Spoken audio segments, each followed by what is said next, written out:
All right, guys. Good evening. I am excited to be here again. I looked at the calendar the other day, and I said, "Man, we haven't done a live in almost 5 or 6 weeks, something like that."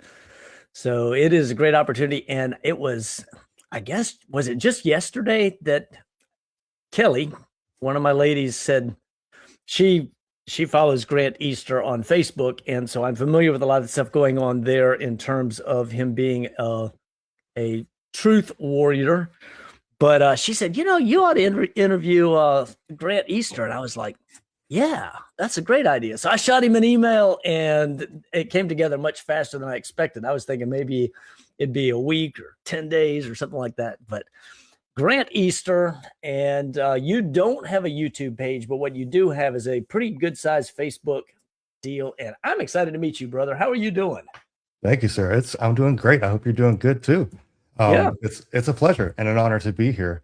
I don't have a YouTube, but I do have a TikTok. I think my handle should be showing. I hope so. It's Heart of Flesh, and so that's where I make my videos, and then I'll transfer them over to Facebook, and they're available there too.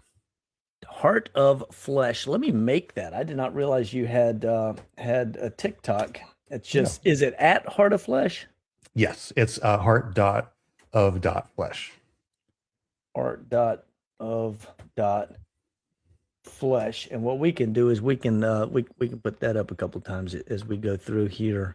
Perfect. Um, and I'm going to add that and pull that up to the top of the page here.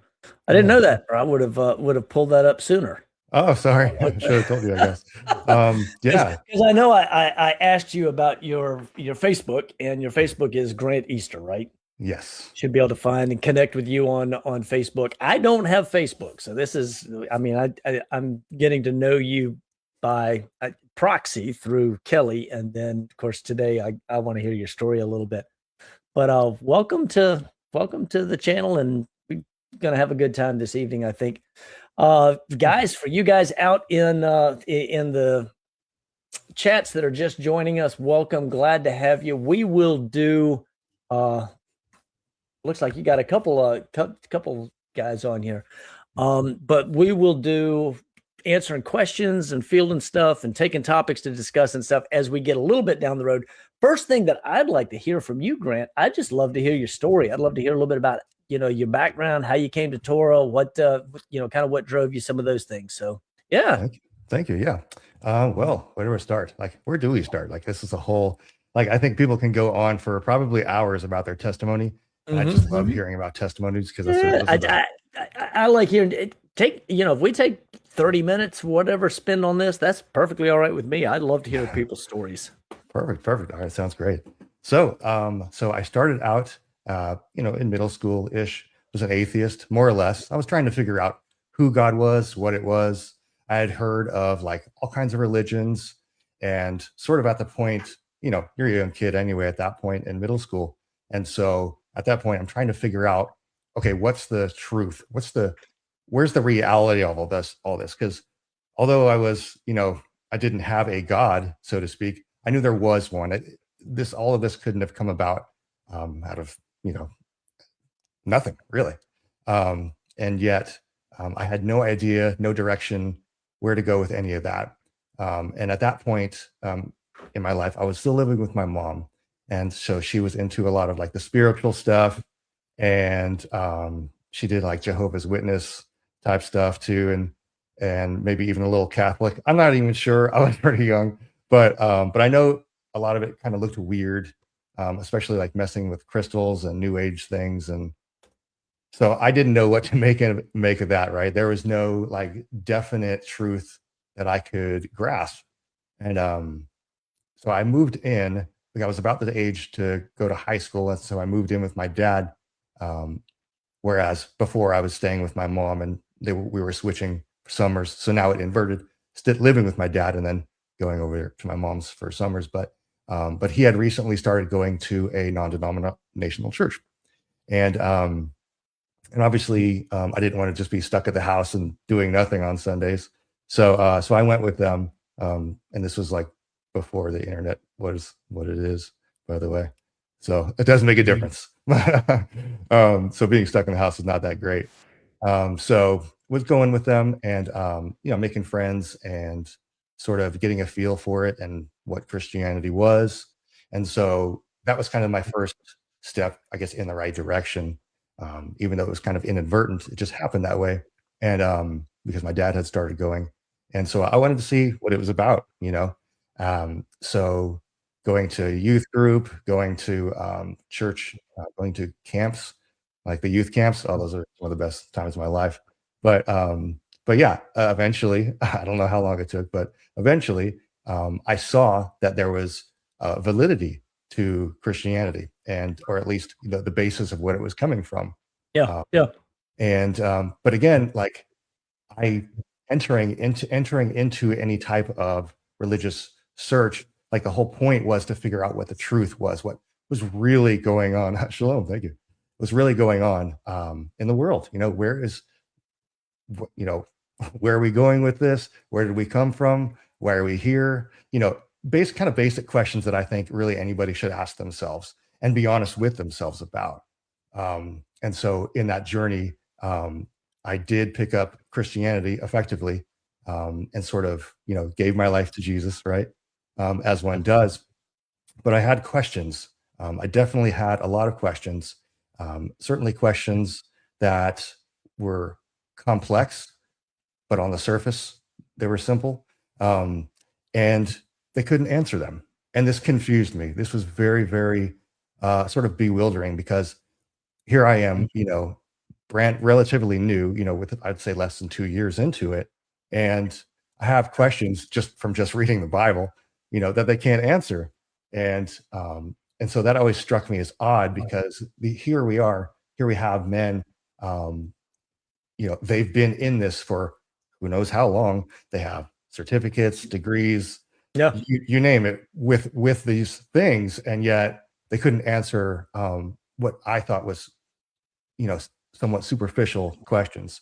I did have some more complex prophetic questions, so maybe I'll give them some leeway on that because some of those can be complex. But Hmm.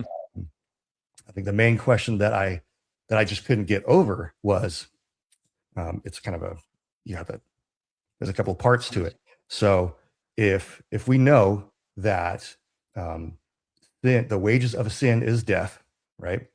And we know that there will be no sin in the kingdom, then how is it that we who are professing to sin every day and daily sinner and that type of thing, we kind of make excuses for sin?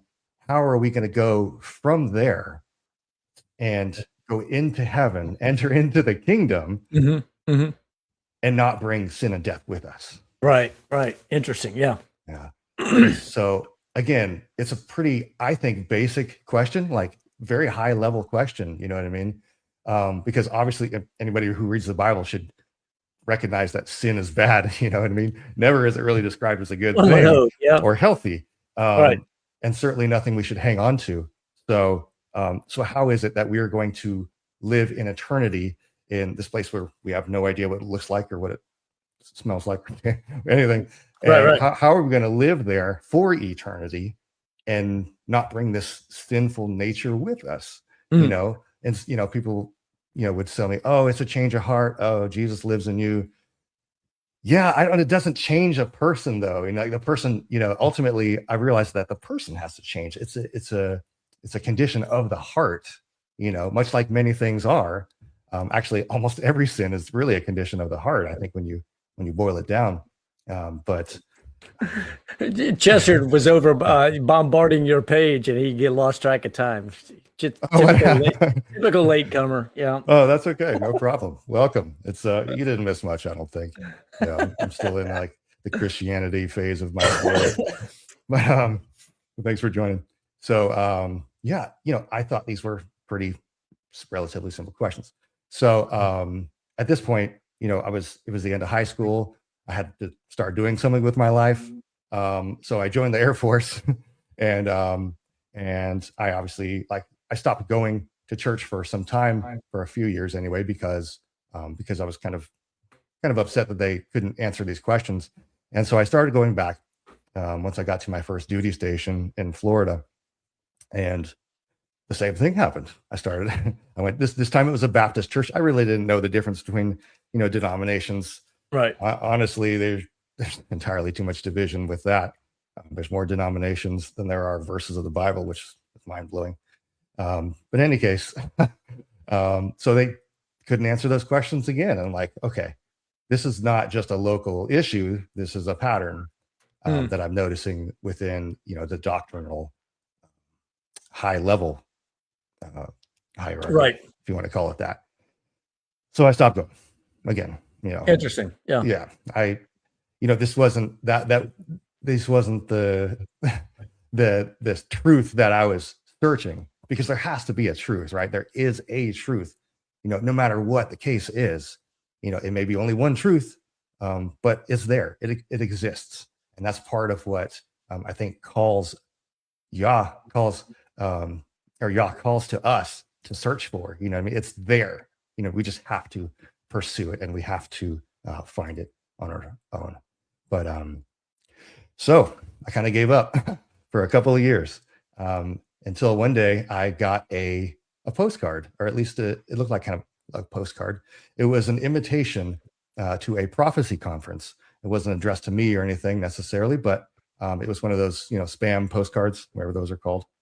And I figured this conference that was a few days long could supply some answers that I've been looking for a long time. So I was obviously very, very stoked, very interested in going. And so I did. And the conference was pretty mind blowing. I was hearing things that I really never heard before, sitting in, a Christian pew or a Christian chair, like a Christian church. You don't hear much on prophecy and the details of it, things of Revelation or Daniel. Right. You won't really hear much about that. And that's kind of disappointing to me on a personal level, because it's in there and we should definitely be studying it. And obviously it's there for a reason. But in any case, it ended up being a prophecy conference that was held by Seventh-day Adventists. I didn't know that. I didn't know what they were at the time. Again, so I we've was got a learning little a lot. something in common here. Go ahead. Yeah. And I didn't know what that was at the time.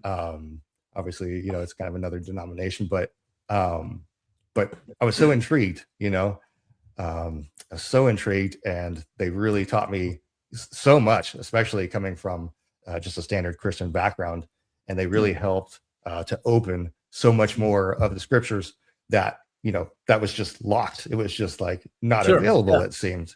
And so there I was, a new Seventh-day Adventist member, and just learning. It was so great to learn about Shabbat and learn about the feasts. Or I'm sorry, maybe not the feasts, but the dietary laws. You start getting pieces. Yeah. They've absolutely got the got a few of the things together. Pretty good. Definitely a step in the right direction. Yeah, absolutely. And that's what I call it. It was a step in the right direction, a pretty big step too, comparatively. And especially with the dietary laws and Sabbath and Shabbat, I recognize that they were going in the right direction, as in, following Torah, which ended up being what I, obviously that's fast forward. You kind of kept going. You went through their building, picked up the pieces you needed, recognized the problems that you didn't need, and kept right on rolling. Exactly. There was, and since I recognized that was the right direction, keeping Sabbath, keeping dietary laws, I'm like, okay, we're doing these things, but why aren't we doing all of these? Where is this? Where's the disconnect? Always asking questions. Yeah. And we should. Yeah, absolutely. We should be constantly pursuing. We should never really stop. I mean, that's how we get closer to him. That's how, he gets closer to us, and that's how you build a relationship. And so, and Seventh-day Adventists did have some strange things going on, which kind of threw up some red flags as well. But I did find myself in a similar predicament. Namely, they couldn't answer some more of my questions. Why are we not going all the way with this? What is stopping us? And so after about 2 years of that, I left, and I guess a few years after that, I got stationed in Korea. So I couldn't bring my family to Korea with me. So I was over there for a year. Where And where were you stationed? Osan, Oh, Osan son. Okay. Air Yeah. Base. I Yeah. was I was up at Camp Casey a lot, probably maybe before you were born. I don't know. How old are you? I am 45.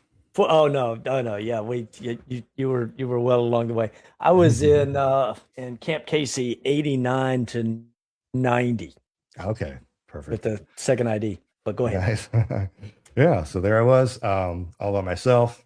I had some extra time because I wasn't caring for my two toddlers or my wife or anything of that nature. So I was like, okay, if I'm going to find that the answers, it's going to be now because I have the time and I can hit the books and I can study and Mhm. search everything I need to. And it took probably a few months, but one day it clicked. One day it just hit me like a ton of bricks. That the Messiah, and this whole time I'm trying to figure out, who the Messiah is. You know what I mean?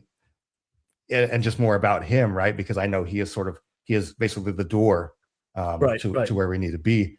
And so yeah, one day it all just clicked that the Messiah is like a representation of the people of Yah, of Yah's people and his kingdom. And then even deeper than that, and this one took a while to get to, was that he is Torah, Hmm. is the embodiment of Torah. Right, And of right, course, Paul echoes that. He's our example, right? right, He is the second Adam. That's what he's right. referred to. Here to fix everything, here to clean Yeah, up all of our mess. yeah, yeah, And yeah. and that day, and I understood, because he embodies the people of Yah, and people of Yah are going to have a hard time down here in the world that is not his kingdom. I was acquainted with the man of sorrows, Mm. and it was so heavy, it was so hard hitting. And from then on, I believe now, I got to say this first. So I've never again given a prophetic vision. I've never been given a prophetic vision, Mhm. dream, heard the voice of the creator or Messiah or anything audibly, nothing like that. Mhm. So I got to say that. So, so I'm not claiming to be a prophet or anything of the sort. But I do think that was an answered prayer. I Mm. do Amen. think I was finally given the lens to which to search truth in the scripture. Now, how long ago was that? Roughly when did you start, kind of make that transition into Torah? That was in 2011. 2011. So That's you've right. been on this journey for a while. Yes. My background, I was a I was a Presbyterian pastor in the not the PCA, the ARP. I was raised in the PCA. My parents were missionaries in South America. Grew up on the mission field. My dad was a bush pilot, lived in the jungle, all that kind of stuff. But I kind of always knew I was supposed to be in ministry, and then during college, I accepted an ROTC scholarship because, man, yeah, I didn't want to go to seminary. Took an ROTC scholarship. Long story short, 4 years. It was an 8 year commitment, but I ended up only having to do four and a half, something like that. That's where I met Kelly. I met her after Desert Shield, Desert Storm when I came back to Fayetteville, North Carolina.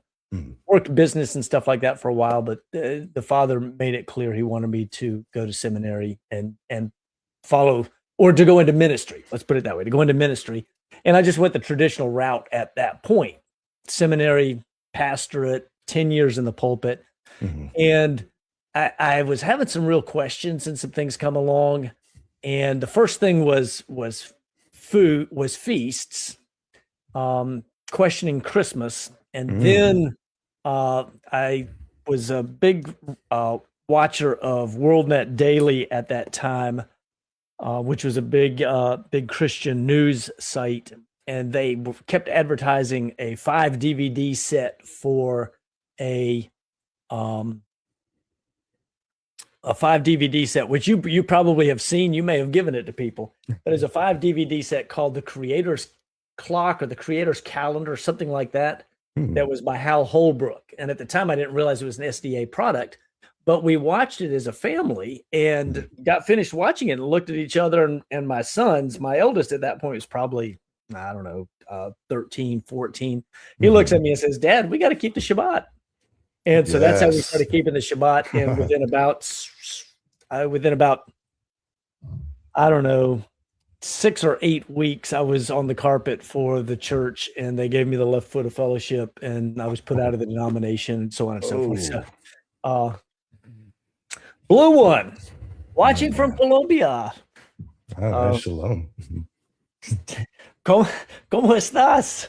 I had to switch into Spanish. I speak Portuguese around here too, or mostly English, but my second wife is Portuguese or Brazilian, and so I speak more Portuñol, little mixture of Spanish and Portuguese, right? Love that. But fantastic. What part of Colombia? I was down in Florencia on the Caquetá River. We came up into Bogota periodically into Medellin or Cartagena, some of those areas periodically, but most of the time was way down. It'd be way down south, almost at the equator. So very cool. But anyway, yeah. So that would be the SDA connection there, where it was an SDA product that really got us looking at the Shabbat and what's Medellin. Very good, fantastic, fantastic. Alma, fantastic. Welcome. So yeah, a quick question for you now. Where in this transition, or growing in Torah, when did you start understanding headship and patriarchy, and particularly marriage? Because this is the thing that apparently you have been a lightning rod for, and I can totally relate with you, brother. I would give you a hug because I know exactly what that feels like for me. I know. I believe you do. I completely believe you. But when did you start seeing that? Yeah. It probably wasn't until after my recent divorce. I was in 2023. And so before that, I was trying to put together these pieces, do what I thought I was doing right, to lead the family, to make sure that that we are following the Creator. And of course, my now ex-wife was not really religious. Actually, she was kind of the opposite. So it made it difficult to kind of teach my boys anything and really run the house that way. And really that does something to a man's masculinity when his leadership isn't effective, when it doesn't work. And especially in cases where it's outright, discouraged.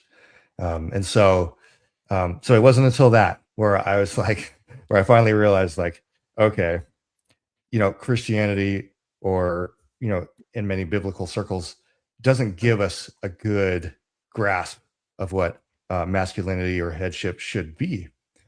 Because I remember, in all of the churches that I've gone through, there was very little, male masculinity, very and relatively little leadership, which I always thought was strange.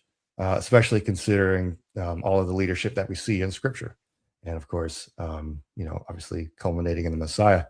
And so, again, since the Messiah is supposed to be our example, our Messiah was not quiet and mousy. He was very outspoken. He said what he needed to say, and he flipped tables. By the way, did you know he flipped tables twice? Those were two separate events. Purging the temple. Two separate Passovers. So something was missing, something was wrong, and I recognized that. I guess I've always kind of seen that, kind of recognized that, but also, in Christianity, again, we get this picture of the Messiah as the sheep. You know what I mean? I mean, certainly the analogy that a sheep to the slaughter is true, in that, he couldn't resist it, without going against his father's will, but he didn't live his life like a sheep. There's a difference. And so even though he's kind of our model, I wanted to learn more, I wanted to see who he really was. And when you go through and actually read the accounts, read the things, sometimes he calls people animals, different kind of animal names. he's not as the gentle Jesus that we've been given. I, And I, so, I often tell people that the Jews were looking for a lion king, and they got a lamb.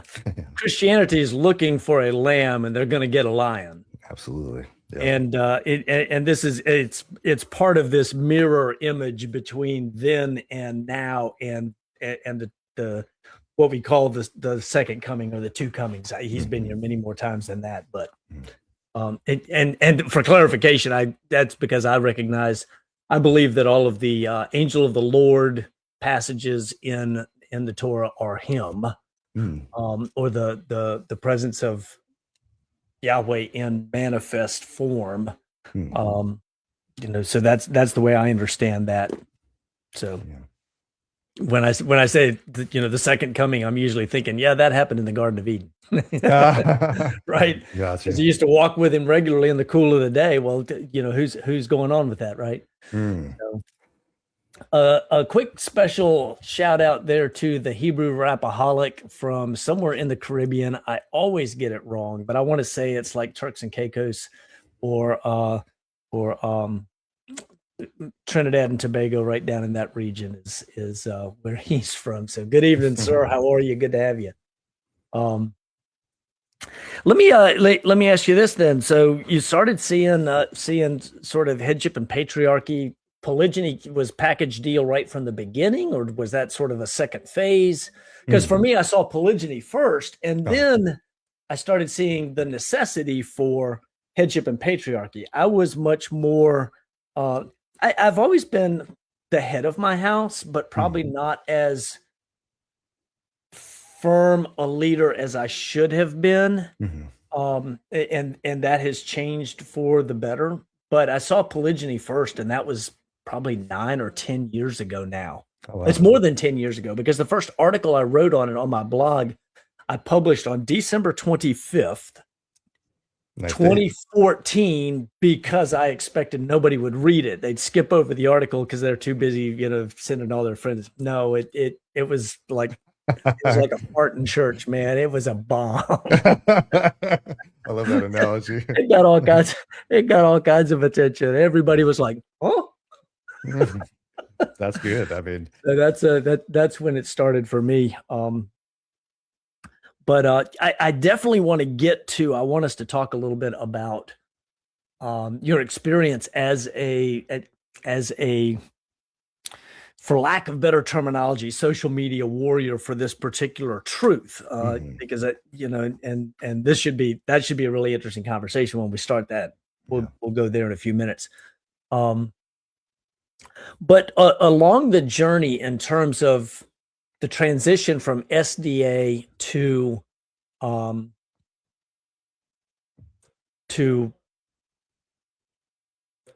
keeping full Torah, was there? What was the? I'm trying to formulate what's going on in my head right here. Yeah. What was your understanding? Because the SDA is so focused on eschatology. Okay. What went on in your head in terms of making the transition to Torah and eschatology? Was there a continued focus on eschatology, or was there this sort of, you sit back and you go, whoa, okay, I get it. This is the key to the kingdom. I don't have to freak out about that. The Father's got this because I'm in covenant. Yeah. But then also maybe starting to see two house and seeing how the pieces and the restoration. Talk to me about that a little bit, or where you are in that. Yeah. So eschatology, like obviously that was something that I was very, very motivated to learn more about, just because you don't really hear much about that in Christian circles, not much anyway, not really in depth. And so coming across anything that even resembled an answer, or something that could unlock more knowledge or understanding of it, was very alluring. So that's what that conference was about. And I think I did learn a lot. It's not all accurate now, coming to find out, but certainly set me on the right path. And definitely, at least at the time, gave me the mindset that you're right. I didn't have to worry about that just yet. You know what I mean? Since I had a at least a grasp of it, you know what I mean? However, surface level it was, I was able to sort of put that to the side. Eschatology, it's going to happen how it's going to happen, Hmm. and Hmm. and even for the ancients, especially back in the Messiah's day, they knew what was going to happen, just didn't know how it was going to happen, and so they expected something, and then they got something else, much like you were saying, and that's a very powerful analogy because it rings so true, especially when Hmm. you, especially after getting to know the Messiah and and everything else about him better.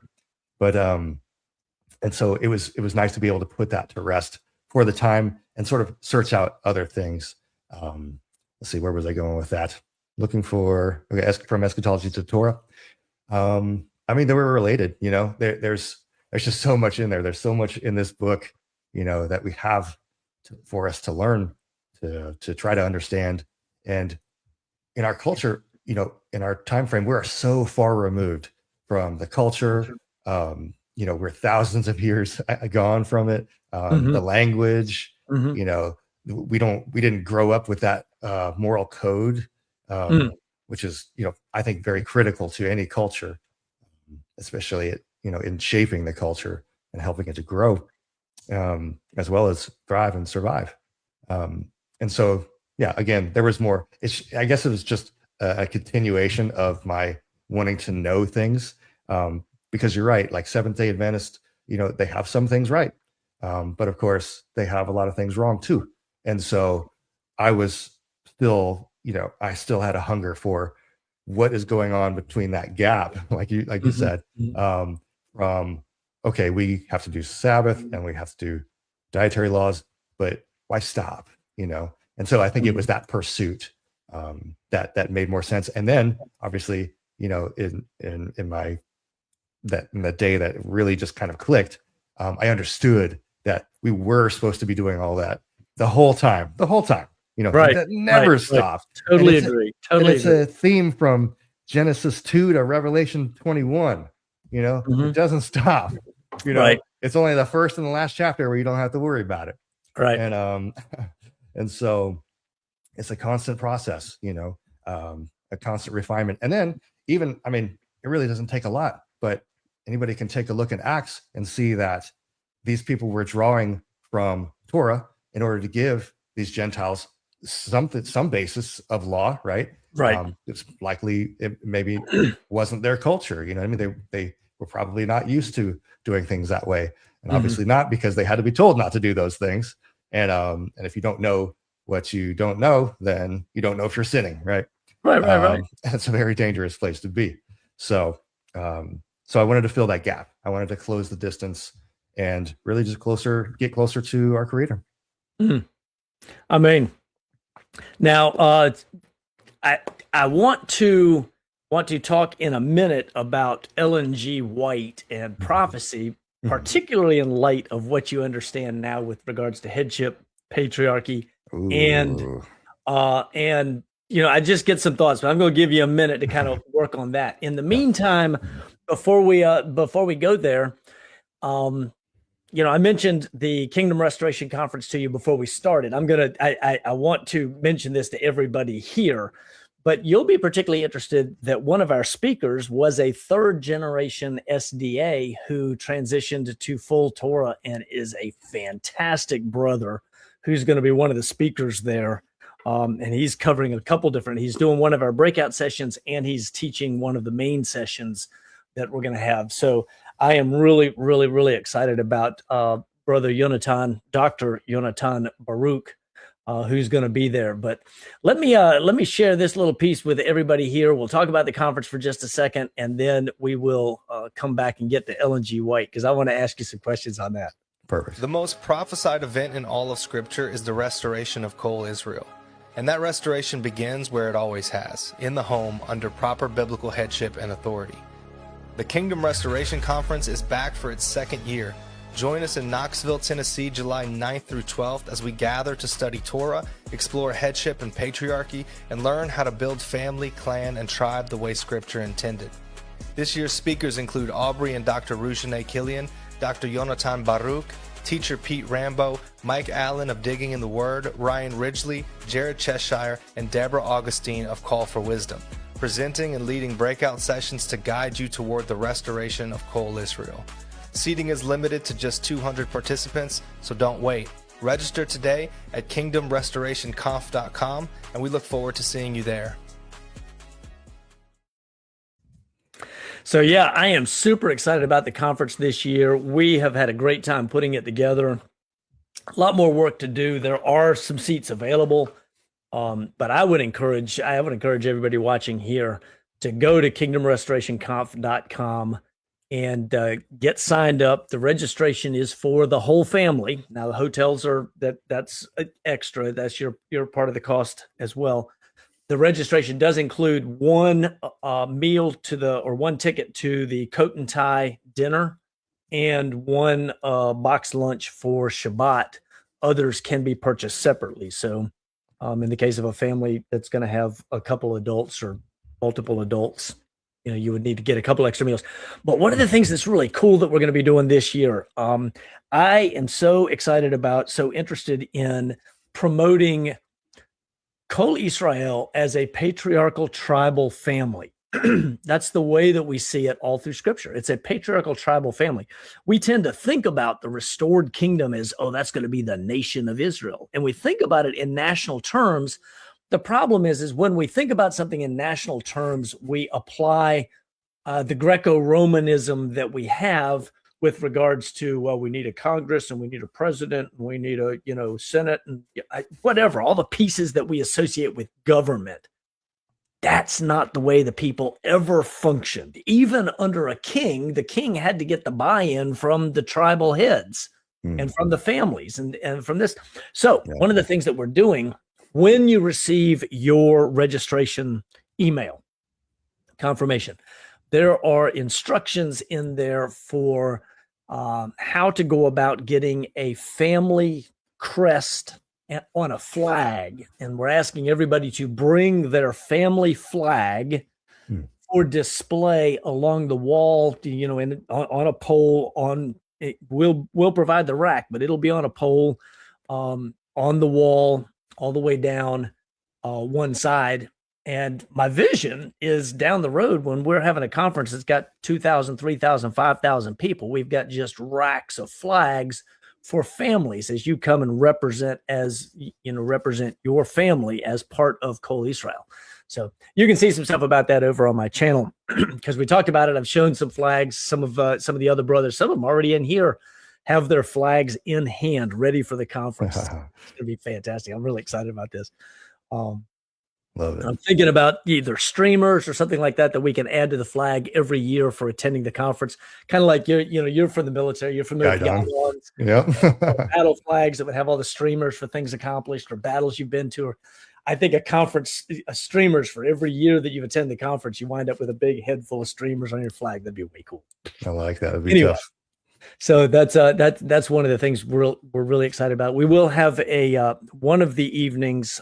Friday evening is a coat and tie dinner, and that evening we've got Rujane or Aubrey Killian and Dr. Rujane Killian as the featured speakers, etc. So, yeah, looking forward to seeing Jared there. He's going to be there. In fact, I think he's speaking at one of the breakout conferences. So that's really good.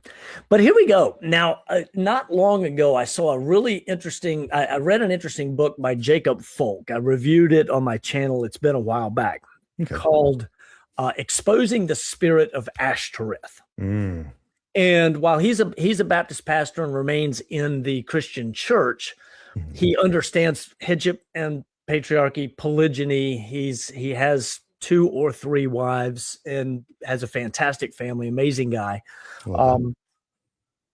But he really deals well in that book with the spirit of Ashtoreth in the church.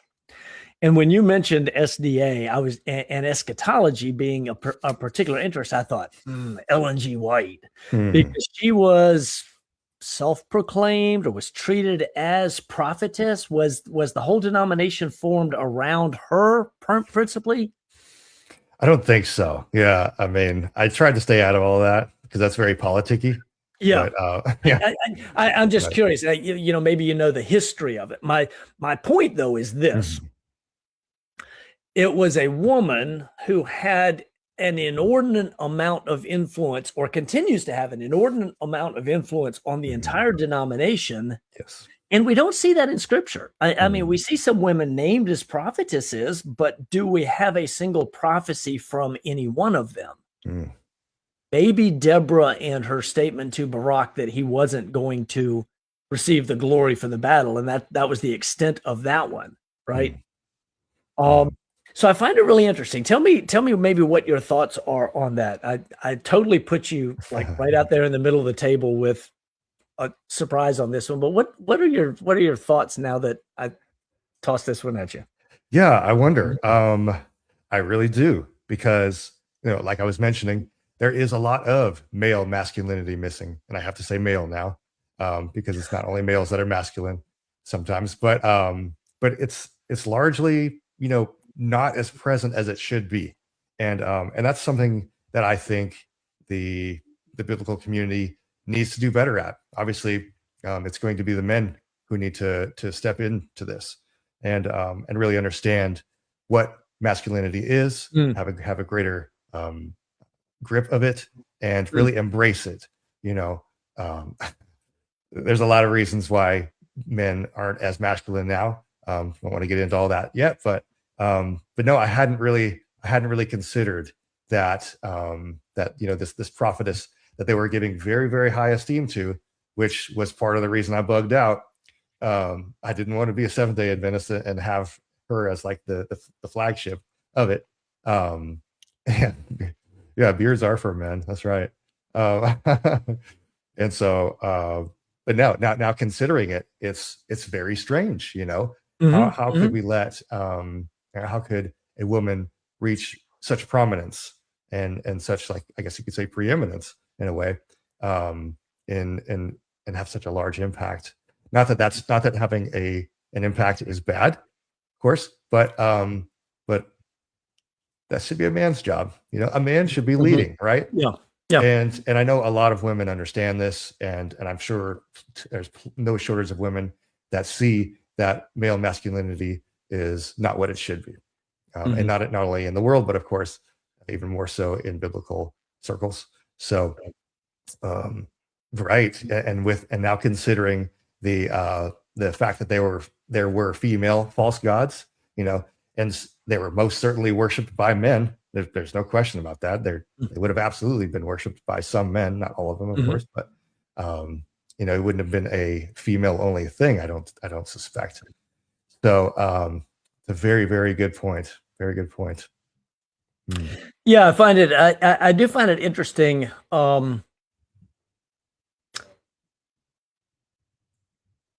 The other thing that's really kind of fascinating about Ellen, if I'm not mistaken, she came from the same county that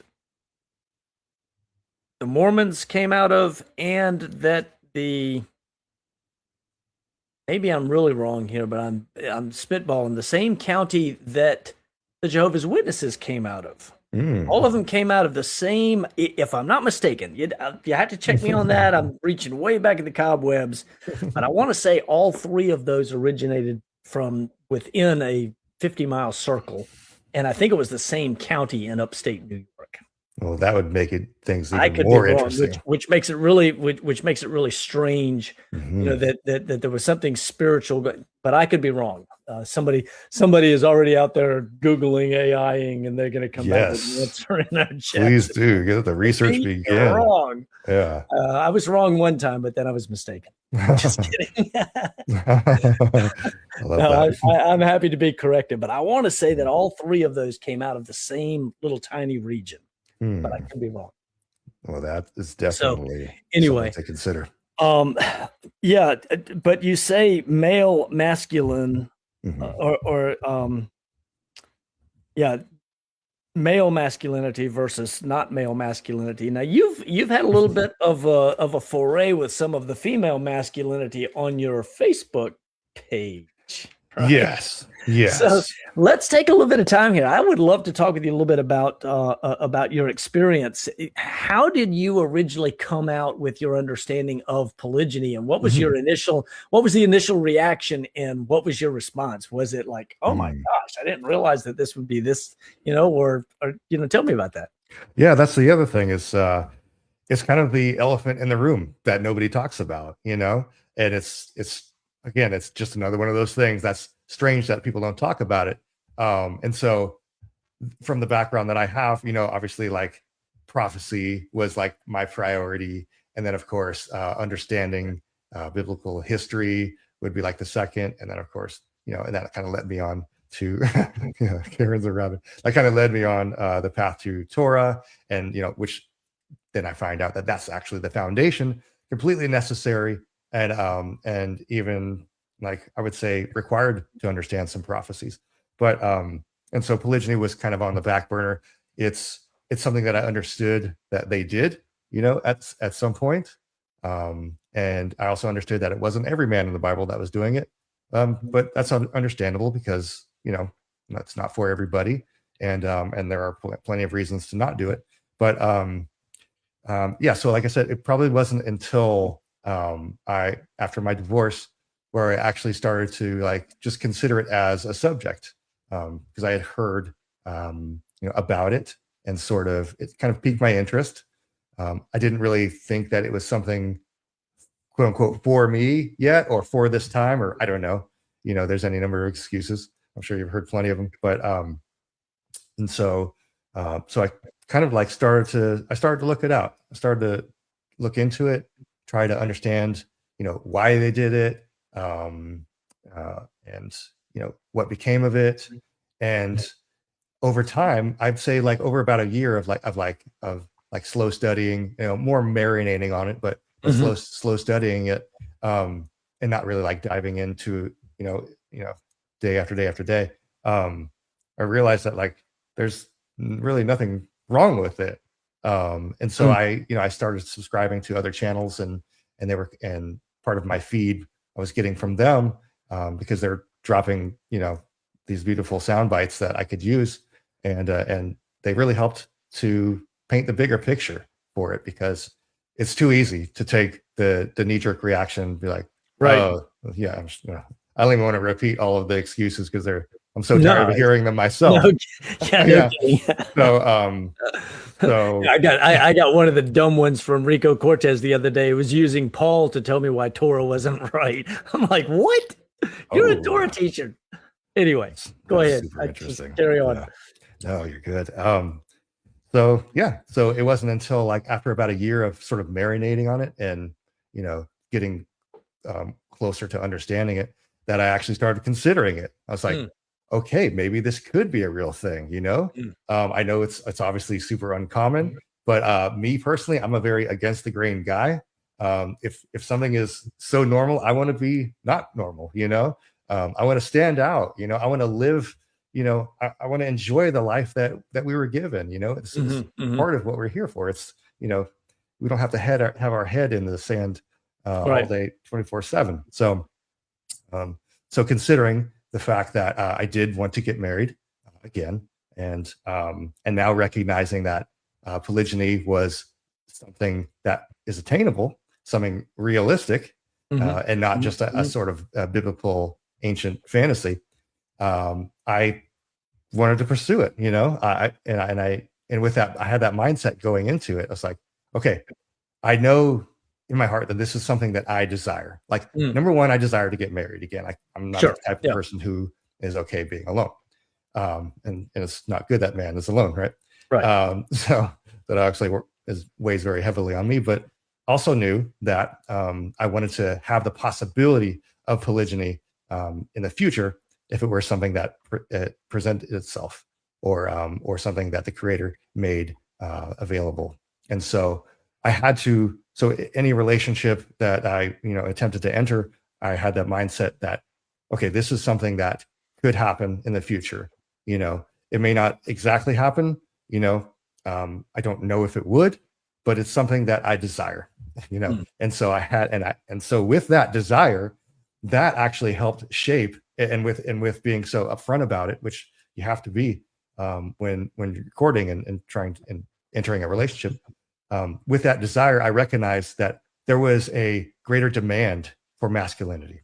I mean, there was a greater. I realized that would it's a requirement to be like a higher level of a leader. Not just a standard leader, but like a leader of people now, because it's more than just one person, right? So with that was also a call to me to embrace biblical masculinity and to find out, exactly how to do it. And that's exactly what I've been doing. That's part of my journey as well. There are many pillars of masculinity and leadership, but I recognize that if I was to enter into a polygynous relationship, I'm going to have to step on my game. What I was doing wasn't working. You know what I mean? I'm not saying the marriage was anyone's fault or the divorce was anyone's fault, but clearly, there is a deficit somewhere. And one of the beautiful things about polygyny is that it highlights that deficit and that need to grow. And it's really, and I haven't done it yet, of course, but as I understand, and the more I study it, it requires everyone to level up, everyone to grow. And it is such a beautiful thing from what I can see. Come join us on Patreon. This is a good place I put my Patreon. No, just kidding. I know I meant to look that up earlier. Yeah. But seriously, yeah. No, it does require both man and each of his ladies or all of his ladies to step up, to level up, to use the term. Yeah. Because you're not going to. It requires deeper digging inside of yourself. It requires more submission in terms of submission to the word of the Most High. Yes. More, for the ladies, mutual submission, just as men are supposed to be mutually submitted in Ephesians chapter 5. Because a lot of times that verse in Ephesians chapter 5, verse 21, where it says, submit one to another, so on and so forth. And then it goes, wives, submit to your husbands, right? That verse right there, they try to put it in the lower section of the chapter, but it actually is the finish of the upper section of the chapter where he's talking about how brothers are supposed to dwell together and settle things in the assembly. Oh. And then he gets done with dealing with brothers in the assembly and he moves to husbands and wives. And then he talks about children submitting to their parents and servants submitting to their masters and everything else. So all of this deals with headship and responsibility and everything. But chapter 5, Ephesians chapter 5, verses, I'd say probably 1, but somewhere at the beginning of it down through verse 21 is dealing with how men in the assembly are to deal with each other. Because if you've ever seen my stuff, you know that I believe that the assembly is composed of the men. The assembly is not composed of the women. The men represent their families in the assembly, but if you go back into Numbers chapter 1, it defines the assembly at the beginning of Numbers chapter 1, where it specifically says that Moshe is supposed to count or number the men in the assembly. And the definition of the men is over the age of 20, able to go to war, and not having certain defects or deficiencies. So it has to be males. They have to be over 20 and they have to be able to go to war, which means they're not short on testosterone either. Right. So that is the assembly. And then those men represent their families, their women, their children in the assembly, because the assembly is going to make decisions. It's not just about discussing Torah or what have you. The assembly is going to make decisions that affect the body. Exactly. And it's just, here's classic example here in the United States. One of the reasons that our country is in dire straits is because we've got women who have no vested interest. They don't have skin in the game. They're not the ones that go die on the battlefield. And ladies, don't go tell me that, we can be soldiers now, because driving a truck is a whole lot different than sitting on the front line. But anyway, that's a different story. Yeah. I got in trouble in college in the late 80s for saying women don't belong on the battlefield. And I was at a conservative school. That's when I thought, this isn't going to go well. Very fair. But anyway, that's a bit of a side topic. But the bottom line is the assembly is composed of the men, and the men represent the women and children that they cover, that they protect, right? Absolutely.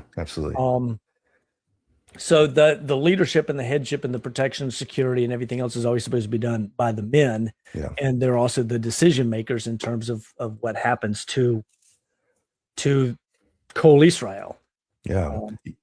I'm just realizing something beautiful. Oh, can I? No, go ahead. Go ahead. Realizing something beautiful about what you just said. I was kind of marinating on other things too, but yeah, the men are the leaders, right? We are even the tribal leaders, right? On a larger scale, but we're obviously the high priests of our households. And so as such, we should definitely be the leaders. And you're right, we represent our families, and of course, by extension, we represent our Creator. Which is why I think he has males. He's only exclusively specifies males go up to the feasts 3 times a year. He says all the males go up to the feast 3 times a year. You got to learn. Yeah. And so that's a call for leadership. Yeah. The ladies can, the man can choose to take them up, but it's elective. It's not mandatory. It's mandatory for the males to come up 3 times a year and present themselves before him. Yes. Well, what's he doing? He is meeting with those directly responsible to him. And then, and this is the same way the Torah was always supposed. You look at most of the commandments, even the commandments of, how to deal with menstruation and how to deal with childbirth and these things, they're given to the sons of Israel. They're given, all the commandments are given to the men. It's then that man's job to turn around and teach that to his house, to his family.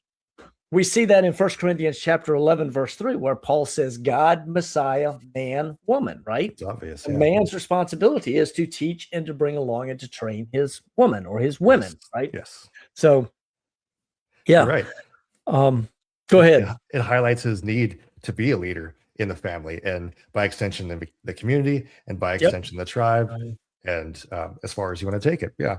So it's a call. It's a call for that. And it reminds me, and I found this out the other day. It is silly because it's all in the beginning of Genesis, but reading through it, when you actually go like even word by word, you see that it's only Adam getting kicked out of the Garden of Eden. Very strange thing, right? Right.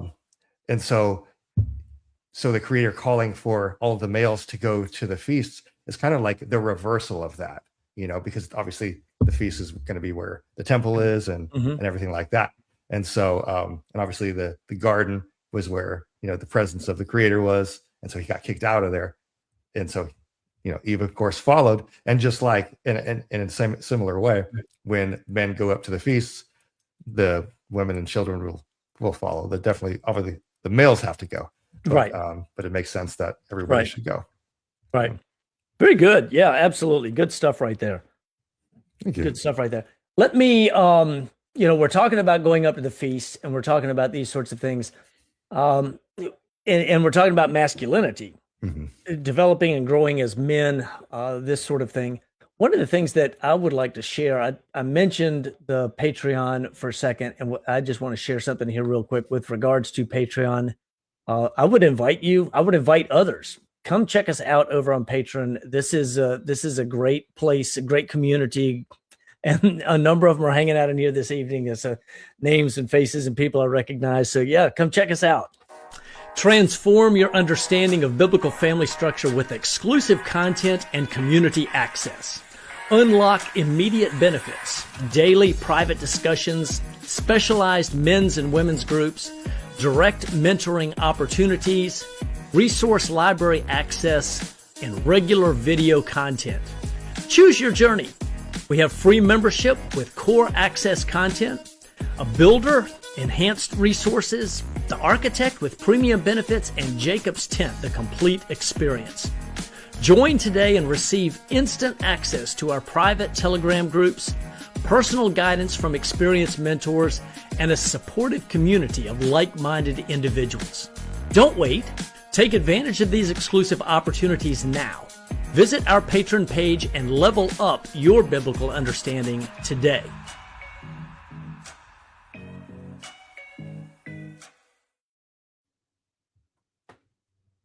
Yeah, so I see the ladies there at the end, right? They're over in the other room. I can hear. It's funny. I can hear everything on about a 3-second or 4-second delay coming back from us. We're sitting out there.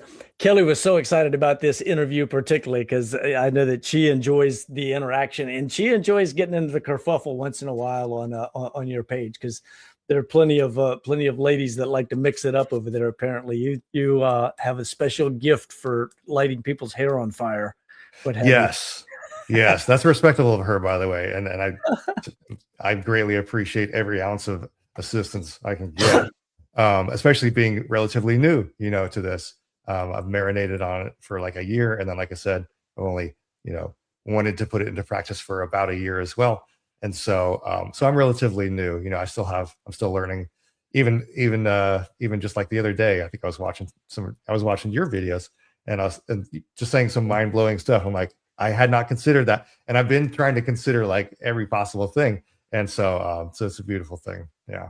I mean, yeah. So you mentioned you are open to marriage and looking for when the Father brings you the right person. And so, ladies, Grant Easter, Facebook, there you go. And for everybody, all of the people on my channel, that are already well versed in this. If you like dusting it up with opposition, Grant is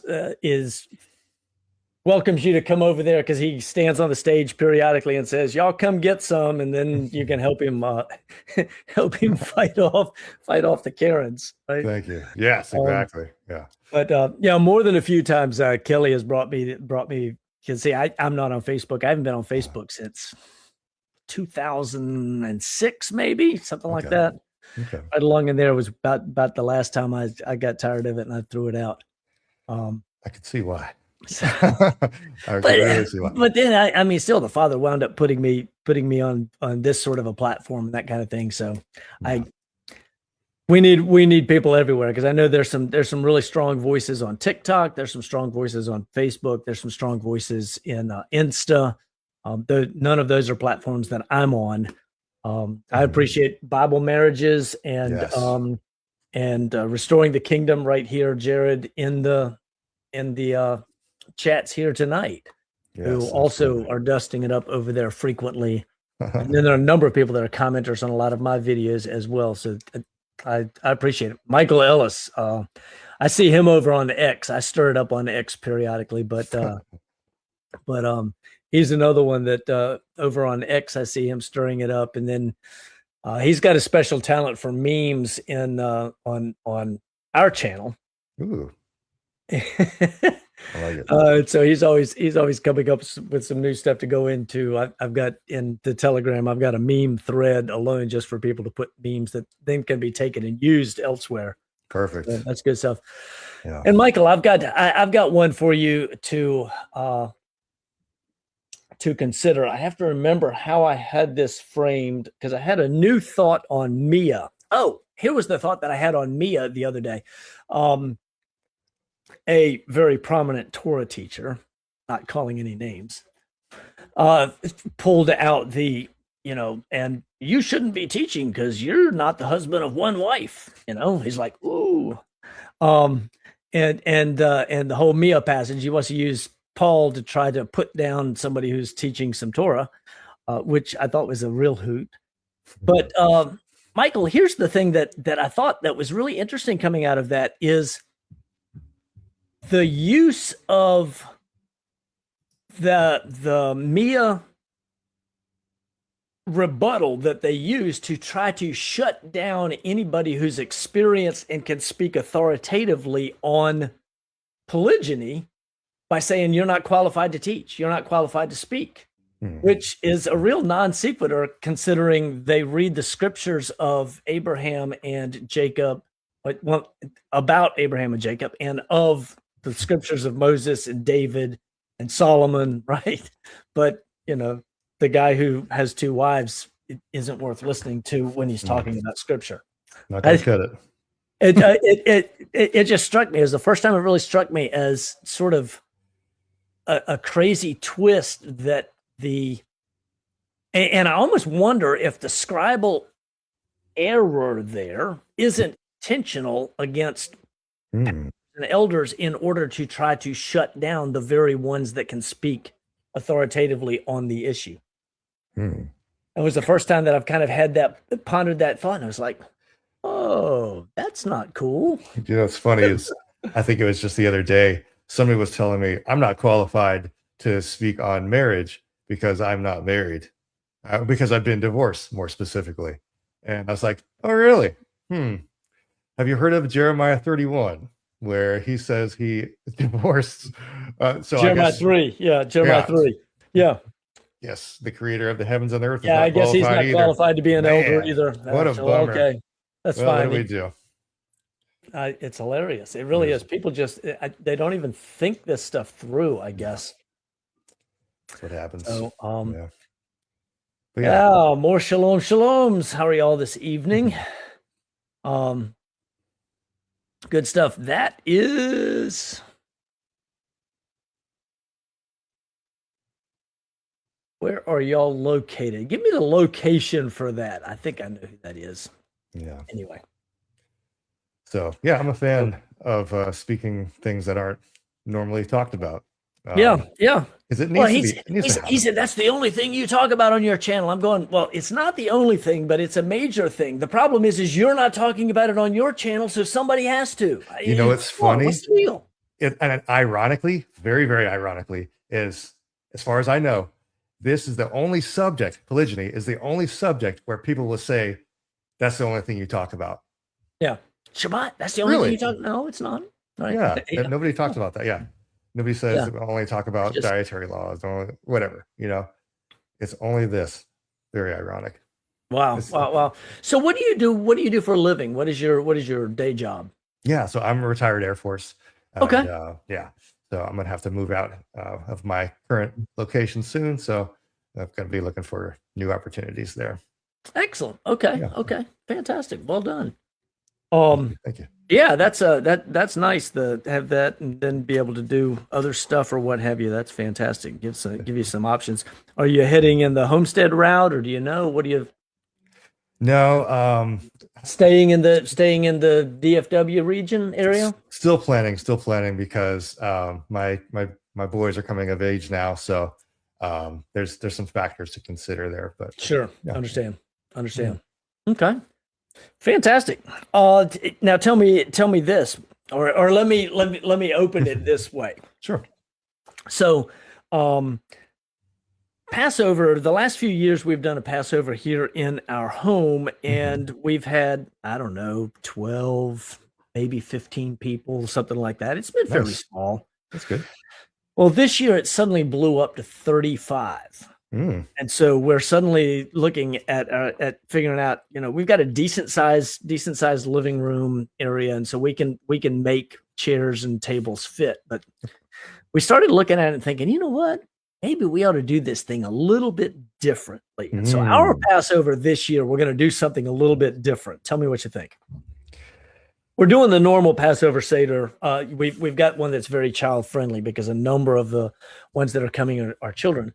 But I realized we can make a lot more room in here. It'll be easier for all of us to do this if we do it more Middle Eastern style. And instead of having table and chairs, if we remove the furniture from the room, throw down some blankets, and then have some little low raised tables. I'm thinking just putting unopened tables on some large wood blocks, just to set them up about 8 inches off the floor. Yeah. And literally have pillows and reclined at the table, just like Yeshua. Do it just very traditional, because we can get more people in the room. But now we're getting really excited. It's like, wow, this would be really cool, especially if we do it with more finger foods, as would be traditional. Yes. We do have a lamb here on the property that we're taking to have processed in a few days. Nice. And then we'll roast all of that day of and some things.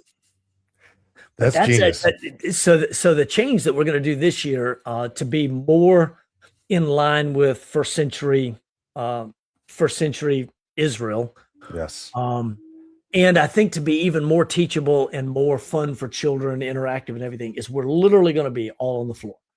Going to do the whole thing. Oh, right. What do you think? It's gonna make it, yeah, it's gonna make it more approachable, make it more associated to the culture, because we are so generally speaking, we're so disconnected from the culture, the language. It's Yep. been Yep. thousands of years, and so we're so far removed from it. So to Mhm. embrace it like that, I think is brilliant, and especially it will be a memorable, even more memorable than usual. It So might become a might fantastic. become more of a tradition than or what we do from year to year. I don't know, because Right. every Passover that we've done prior to this, it's been table and chairs, but that's Sure. not the culture that we belong to. It doesn't stand out. Yeah, Yeah.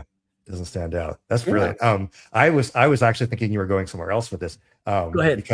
Because I've done it in the past too, is some people, some congregations or communities do camping for Hmm. Passover Hmm. slash Feast Hmm. of Yeah, Matzah, can. which I think is a brilliant idea. We're already doing it for Sukkot, which is obviously is Yeah. my personal favorite feast, but it makes total sense, and it's a pilgrim Right. feast anyway. So Right. pilgrimage, and so you have to go up, and you're right, and so that actually supports your idea of doing it in a traditional like Middle Eastern style. We have to go up there, and so we're going to physically be in the land one day, and Hmm. and to experience that in their culture it makes a lot more sense. So maybe it's a combination of it. Maybe it could be a whole week of camping plus plus Middle Eastern style. Hmm. Hmm. Yeah, we've been blessed to be in the land for 8 different feasts. I love that. So we've done Passover several times in the land. Mhm. We've done, but even there, it was always seated at a table, right? So Okay, interesting. even traditionally today, most everybody functions in more of a Greco-Roman Mhm.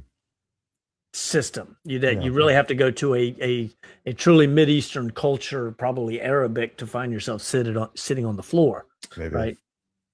Um, Yeah. but that's so that's something that we'll do.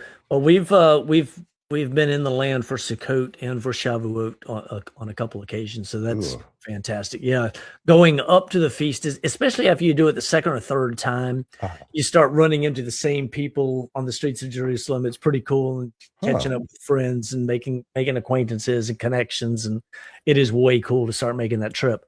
Whoa. Um, Although I think it's off the table for this Passover, because I'm Mhm. not sure you can get in and out of Ben Gurion. Maybe not. Yeah, maybe not. Might not want to get in and out of Ben Gurion right now. Right, It's a little right. hot. Yeah. Um, I do think I always watch world events with more focus at the feasts, but Mm. I'm especially this Passover, things are really interesting because I've always considered that Passover is when there would be an attempt to sacrifice and potentially throw the world in an uproar, Mhm. et cetera, et cetera. Yeah. So interesting right here. We've got Ireland in the house. Shalom, Ooh, Richard Wright. shalom. Um, so very good. Glad to have you. So we've got, I know we've got New Zealand, and we had Colombia, or have Colombia, and Suriname in the house, as well as all over the US and probably Canada as well. So good stuff. Good to have you here this evening. Fantastic. So on with the on with the patriarchy and the polygyny discussion. Yes. Tell me tell me some more of what your thoughts are at this point, or what questions you have, and any Yeah. questions with regards to that in the chat. We'd be happy to answer, or see if y'all have things that you want to discuss or what have you. Go ahead and put that in there. Let's see where we go from here. Yeah, absolutely. So something I realized it kind of stood out to me, because a lot of women who are looking for a relationship, um, and obviously a biblical one, right? Um, they have a hard time, or it seems like some of them have a hard time submitting, like being willing to submit themselves. There is an apparent hesitation there for some reason. I don't know if it's a humility issue or if it's something they just don't fully understand yet. But there is this big hesitancy, and obviously part of it could be because of the lack of male masculinity, and they're concerned about being submissive to somebody who is not really going to lead them very well, and rightfully so. That particular piece, but I think what is not talked about enough is that yes, the women should be submissive to the head of the household, but the man is already being submissive to Messiah. We already have to do that. So it's not like she's the only one who has to be submissive, and so if we have to both take that step, generally speaking, if a man is in scripture, he's going to be he's going to be already submitting to some degree to the creator's design and to his ways, but I don't think that's highlighted enough. It's not that the women are the only ones submitting. We all are submitting. We're all going forward. Right. Now, one of the things that taking this bold stand does is it really hardens or reveals a very strong spine. Has this been something that you have found that has made you stronger, has firmed you up in your faith even more, anything of that sort? Absolutely. Yeah. And just like the argument of why are you always posting about this, or why are you always talking about this? Well, it's not talked about. And I'm not always talking about it. Of course, there are plenty of other things to talk about, to discuss. Sure. And there's no doubt about that. But I think the reality of it is, because it's not talked about, because it's not understood, so much of it goes with it. I mean, think about it. We're not supposed to take away or add to his commandments whatsoever, not even a little bit. Right.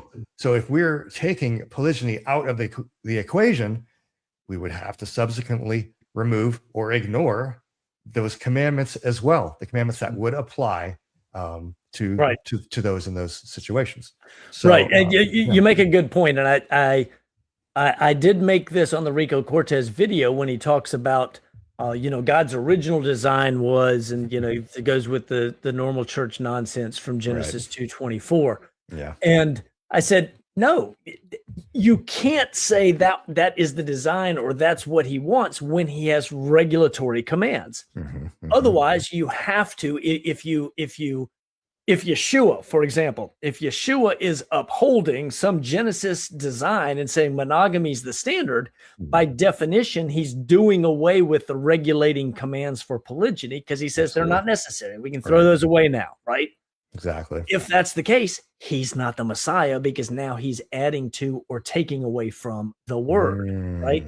So the mere fact that the regulatory commands exist demand that the Torah teachers teach it correctly, or they are by definition rejecting or deleting commands. They're taking away from the law, 100%. right? That's the point that you're making. That's how the math works, right? If you follow the logic, again, just following the logic all the way through, because if we are applying logic, it has to be universal, right? We don't get to pick. We don't get to say that we can't do polygyny because it's not whatever the excuse is at the time. But they have no argument against solidarity, right? Like, why not? Like, solidarity is on the other spectrum. You have solidarity, right, which is no marriage, right? And you have monogamy, which there's nothing wrong with monogamy. It's doing it's doing enough. But then there's polygyny, on the other end of the spectrum, and so you can't take away one and then not do the other. It doesn't work that way. Yeah, no, it's there's no way to you can't have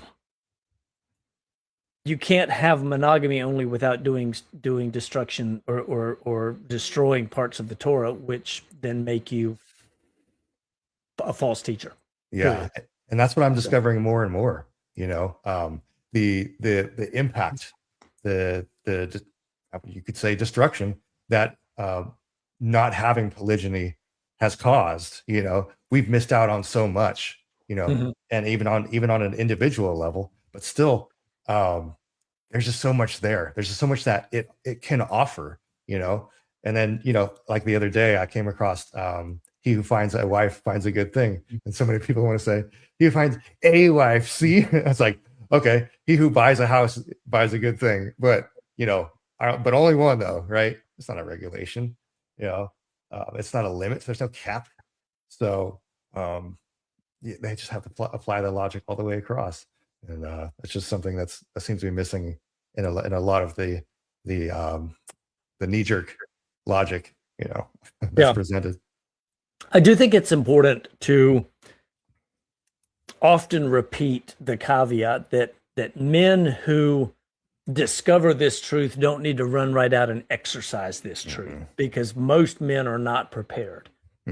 Most men do not have they're not ready themselves. They don't have their house ready, and moving in that direction too quickly will very quickly will expose all sorts of weakness and can potentially cause things to come unglued.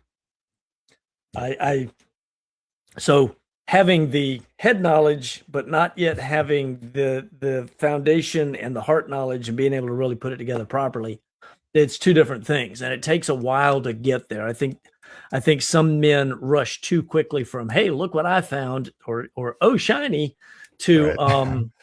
to train wreck. And so that's a strong recommendation that for any man who finds this and then says, hey, that's really interesting, and that's something that that I'd like to understand more about. Yeah. Well, you need to take your time. Take your time. The Father didn't show it to you too late for you to walk it out.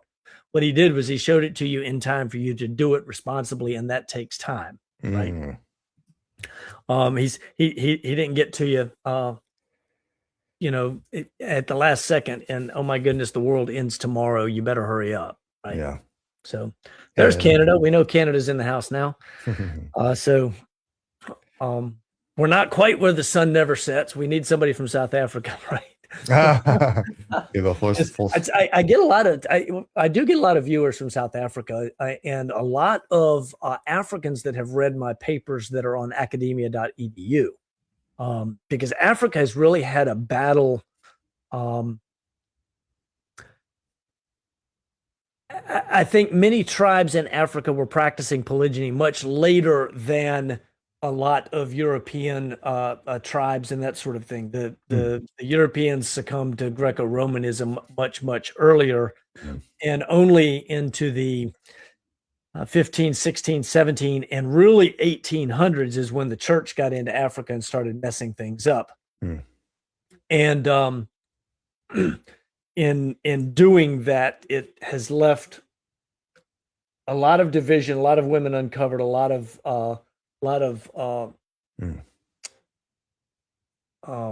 mistakes there. And boa noite, Brasil. There you go, Brazil in the house. Has left a lot of women uncovered, and so within particularly the pastorates where the church was going in and literally breaking up families, you want to get baptized, you're going to have to leave your second and third and fourth or your least favorite wives or however they want to do it, which is craziness. That's insanity. Yeah.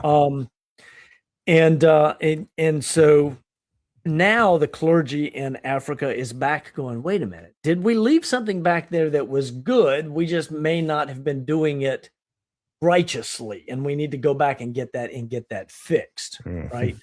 They also, you're right, Jen, left a big vacuum that Muslims filled in Africa as well, where because of the cultural and historical propensity to polygyny, Muslims could easily step into that vacuum, saying, "Hey, we still got that," right? As well as bringing strong patriarchal or strong masculine attitudes, but not doing it righteously. And so that's where Islam has been able to really walk into the middle of a lot of that. So yeah, it's funny because everybody who speaks off of the cuff about this, most of them haven't researched it, most of them haven't searched it out, like genuinely sought the truth, which again, you have to search the truth if you actually want it. Yeah. Otherwise, you're just looking for things that fit your preconceived notions. But most people know the bad, so to speak, the bad things about polygyny, right? Right. Oh, jealousy, strife, all matters of the heart, which still exist in monogamy. But Absolutely. Yeah. they don't understand the good. They don't know that. They don't see that. They're so closed off to it. It's painful to see.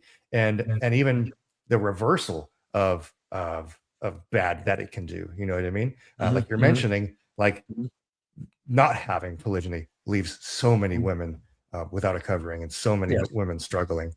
Yes. And then, but having it could fix so much. You really don't understand it. Right. No, that's exactly right. It's very much a truth there. And we have become desensitized to the need for a woman's covering in this culture, primarily because we have a government that becomes the social net, and it shouldn't be that way, right? Exactly. When the government becomes a social net, you're now subject to any of the demands that they want to place on you, which a lot of times are they can then create a lot of problems and that sort of thing. It's important that as Kol Israel is restored, we have to go back to doing things God's way, doing Bible things in Bible ways, right? We need to go back to doing that because the social net, as we see in Isaiah chapter 4, is headship and patriarchy. It is masculinity and men stepping up and covering, if necessary, more than one or two or three women, right? Yes. Right. If you read Isaiah chapter 3, men die, women get are broken to the point where then they need to be repaired. Right. And that's the result of the culture that we live in. Ultimately, God's judgment will rain down on the men for not doing what they should have done in the first place. Yeah. Excellent. Any questions in the chat for us? Any questions in the chat? I did see something much earlier. Dan, are you still with us? I saw a comment from you, and it'll take me forever to go back and find it, but I can recall what it was. I'm curious if you're still in the chat. Let me know. Dan. He had a mention earlier. We were talking about flags or banners for the conference, and he said that he thought he was tribe of Dan, but they're not one of the 12 gates to the city of the New Jerusalem. And I would challenge him and say, where do you get that information from? I know that they're not listed among the tribes in Revelation chapter 7. However, yeah, I'm enjoying the comments too, Ben.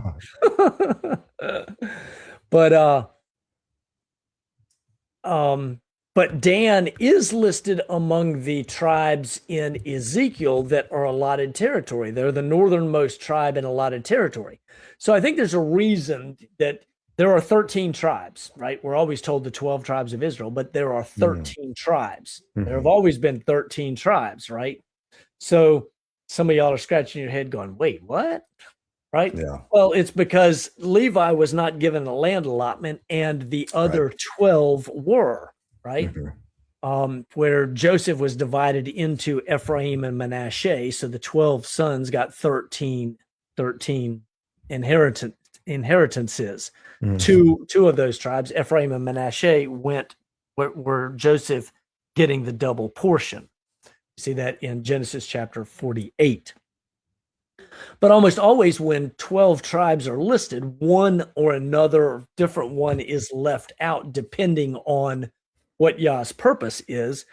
And Dan, for whatever reason, is left out of the Revelation 7 list. But that doesn't mean that Dan's not in the kingdom. What it does mean is that they're not on the Revelation 7 list for whatever reason. What we do know is if you look at the tribal allotments, Dan has a tribal allotment. I expect Dan is one of the 12 gates into the city. And so if Dan is your tribe, brother, embrace it, get a flag, come on. Right. Although I don't think he's in there. He has. Oh, yes. Yes, there you are.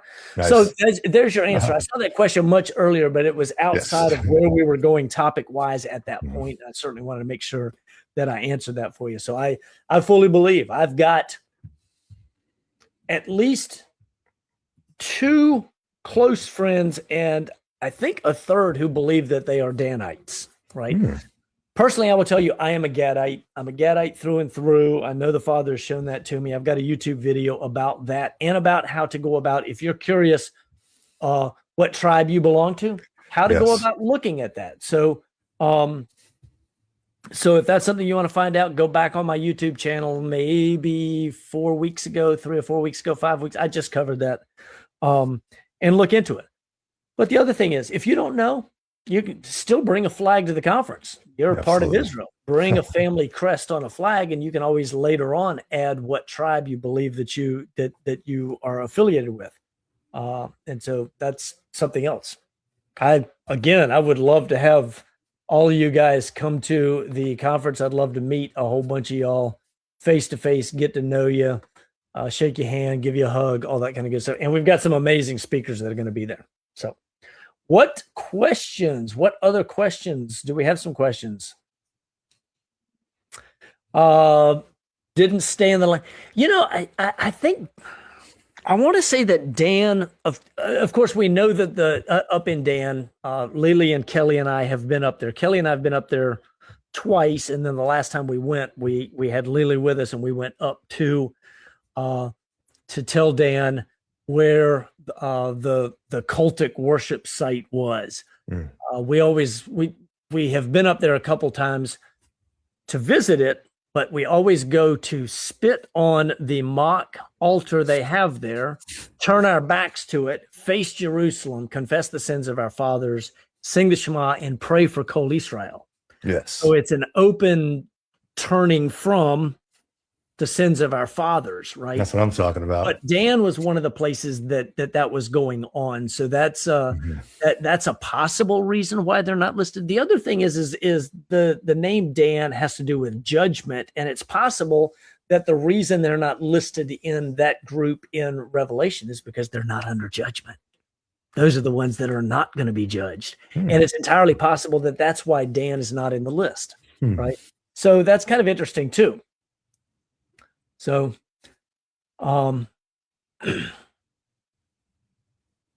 good stuff. So, Jared, I didn't realize that you potentially had some connection to Dan. My side, for my house, I'm convinced now. I don't know what side my ladies come from. I have suspicions for both, but I would, the patriarchal side, the patrilineal side traces back through Gan or through Sweden to Gad. We're Gadites through and through. Convinced of it. Can't teach me otherwise at this point. Good stuff.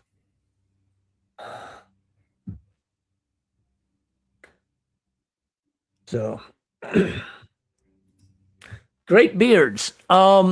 So New Zealand, if you would go back and take a look at some of my videos from about 2 years ago when it was down to here, it got horrible looking, what have you. And my lady said, it'll take about 40 years off of your life, or 40 years off of your appearance. That's it's like 40 years off of your appearance if you cut that thing. I could totally appreciate that. And I find that it's maintained best right about here. I put a number 2 or number 3 guard on the hair clippers and periodically, and then I'll trim it up, by hand. And then once in a while, if this gets out of line, I'll have to let it come up, and then I have to clean it back up to get the line right. But how about you? I've never done it myself. I've never used a guard. I do the sides of my hair just because it's super easy. But I've never done. I'm not. Yeah. And for the length that you have to keep it that length, because that's a little bit longer than mine is. For that length, you're gonna have to. Yeah, because see, mine's definitely short. Yeah. For that length, you're gonna have to do a little bit more. But I mean, just as easily, you could probably trim it and you practice up a couple times.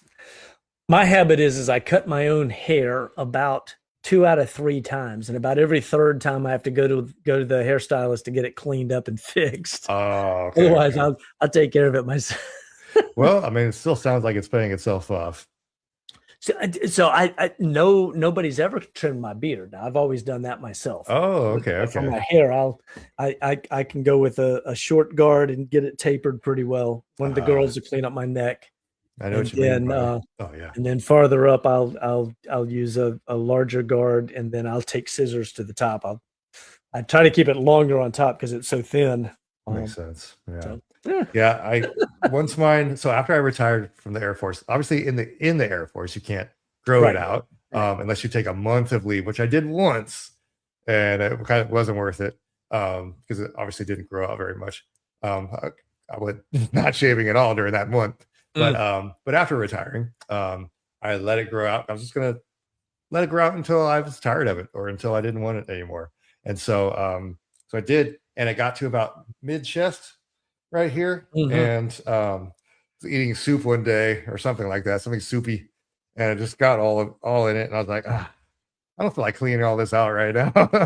I didn't cut it myself, but like I said, I haven't cut my beard yet myself since retirement.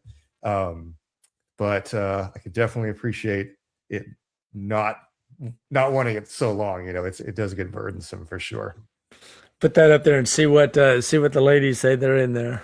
She needs to be a hairstyle. Yes. Yeah. I mean, there's an open. I'll be honest. I'm not looking. The father will have to drop her in my lap or something because I'm not looking. I am blessed and very happy, and my house is very peaceful. I love that. Get along great. Yeah. We're about 2.5 years into this walk. It'll be Sukkot is the anniversary every year for taking good. Lily. Even better. Yeah. And so it'll be 3 years this year. But man, I tell you what, I have got two amazing ladies. Kelly and I have been together for 34 years now, I think. Nice. Next year will be 35 years. Really, the fall is, if we go back to biblical understanding now and not the marriage license, probably sometime this fall will be 35 years with Kelly, and then 3 years with Lily. And I will say the first year, 18 months that we were on this walk, there were a lot of challenges. We were talking just the other day, and I've watched, keep my finger on the pulse. There's always fine tuning and adjusting and working through stuff or what have you. But the first year and a half were kind of a lot of adjustment. But the last 6 to 8 months, just continuing to get more and more smooth, to work more and more together well, to all be on the same page, functioning well. One of the things that's helping the house now, I have 2 sons who live here. One is married and has a grandson and a grandson on the way. So we've got a house full. It's I mean, we're blessed with space, but we've got a house full. But we run a couple family businesses out of here, as well as my job and a couple other jobs. Is we've started having a family meeting every Friday evening after dinner. And so it's a fairly recent thing. It's something we talked about a long time ago, but didn't do. Now we're specifically doing it, saying these are the projects, or these are the things we've got to get done this week, or these are the things we need on our short list. These are the things on the long-term list. Yes. Updates on any income changes, updates on other needs in the family, plans. So and we're finding this works very, very well, I think. This past week was super productive around the farm, with projects, knowing exactly at the beginning of the time what we would do. So I love that. Yeah. Planning and executing and, leadership, you're showing that. Yeah. And, and those are the exact type of things that I'm talking about. Because it wasn't until maybe right before my divorce where I actually started, you know what, I'm going to take the family, we're going to do a Bible study, it is as cringy as it, or as goofy as it may be, we're going to do it. You know what I mean? And so I did it, and it set on a good path. So yeah, very smart. Mm. Oh man, very cool, very cool. So I just had another idea for the conference. This might be a fun, unofficial sort of thing. But restoring the kingdom dares to postulate that he and you Ooh. will tie for best beard, and Sir, I maybe, don't think you know. maybe, no, Maybe what? Maybe what? yeah, I think you've got him, Grant, between you and me. Don't tell him. I don't want him to know Okay, that, I that won't I'm let him know. tying. Yeah, You know, we'll nobody keep has to know. this Yeah, between us. yeah, for sure, for sure. But that might be cool, is to have a best beard contest It needs to happen, at I the think. conference. That Yeah. would be really cool as an unofficial. You can drop the vote, and there'll be ladies, make a comment or jot that down. That would be fantastic. Best beard award. Yeah. I like that idea. That would be a lot of that. That would be a fun side one to have every year at the conference. It cracks me up because you read in the Bible where some men had to go into hiding because they didn't have their beards, and so it was such a No, cultural the embarrassment. two guys that went down to Jericho, or they went down. It was somewhere down in that region, or just Uh, across the Jordan, to talk to. They were ambassadors of David to mhm. a king. Yeah, it was across the Jordan, because he said, "Stay at Jericho until your beards grow out and get them trimmed up before you come back up." Because it Yeah, was a shame. It was a matter of shame. absolutely. Yeah. Not that they had what was worse is that they only cut off one half of their beard. And cut off half Right. of, yeah. I was like, what the world? Yeah, Yeah, that's that's pretty mean. It's funny. We used to do stuff like that whenever the new kids that we got in our shop in the Air Force, whenever we were packing up to go somewhere and it was their first time going somewhere, Mhm. yeah, we would tie them to a ladder or tie them to something and either shave their head or shave half of it, and so it's a complete embarrassment for them, obviously, but it's breaking them in to their first experience going somewhere from their home station. So that reminds me of that. Yep. Yep. It reminds me too of some of the things that my boys have done to each other. Yeah, exactly. Yeah, we're just doing dude stuff. Yeah, that's exactly what it is. The first image that I had when you were talking about that is my youngest, who is Mhm, now 23 or 24. He's mhm, about to be 24, I think. mhm. He was being really obnoxious, and we had a bunch of older boys here visiting and camping out for the weekend. They were having a good time, fire, lots of other stuff. Their parents were in the area. Love that. It was a Sukkot time frame. Well, they took my youngest, who was he's speed on speed, and Mhm, just wide open and a little daredevil, what have you, the whole 9 yards. And they took him and put a 5-gallon bucket under his feet, upside down, put him up against a telephone pole, and duct taped him. I mean, mhm. all the way up and down onto, and then kicked that out and left him left Oh, him hanging on the telephone pole for a couple hours. It's like, he'll nice. settle down now. He's like, ah. Get some sun. Get some fresh air. It was hilarious. I went out there. I was like, okay, well, you probably deserve it. That's okay. Boys being boys. The initiation. Yeah. That's right. That's right. Good. Good. And we were talking earlier about masculinity. It's important for men to have ritual. Yes. It's important for men to have rite of passage situations. It's important, Yes. particularly for men, to have mission. Absolutely. Remember, one of my ladies came to me the other day, and she said, I was reading something about men needing adventure. Okay. She said, is that true? Do you still need it? I said, yeah, absolutely. Of course. Absolutely. Sometimes the adventure is, walking on the ridge of the roof or something, but yes, men need adventure, and you got little adventures and you got big adventures, right? And men need this. Yes. Culturally, we're told, oh, no, don't do danger, don't do whatever. And then we think, Right. boy, boys are stupid because they do stupid things.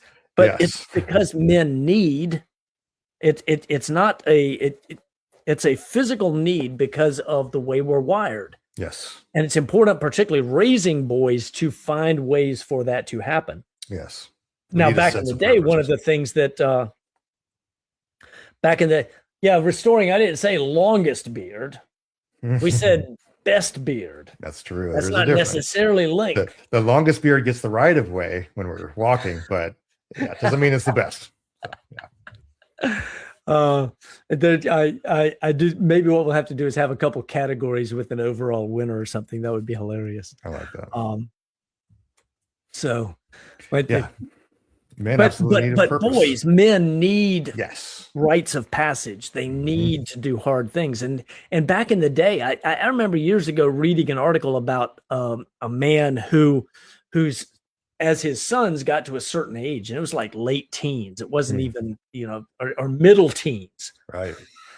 He'd hand him a motorcycle and he'd hand him $50, or it might have been even less than that in that day. And he'd say, these are the 4 places I want you to visit. And it would be a 1,000-mile journey. And he'd say, go. And they had to figure out how to take care of, any breakdown that they had, and they had to bring back something from each. He sent them on an adventure and said, here, go. And intentionally sent them with too little money and sent them, with enough to help them along, but they were going to have to figure out how to make it for a portion of that. And the character that it built in each one and the adventure that it created in each one and the stories.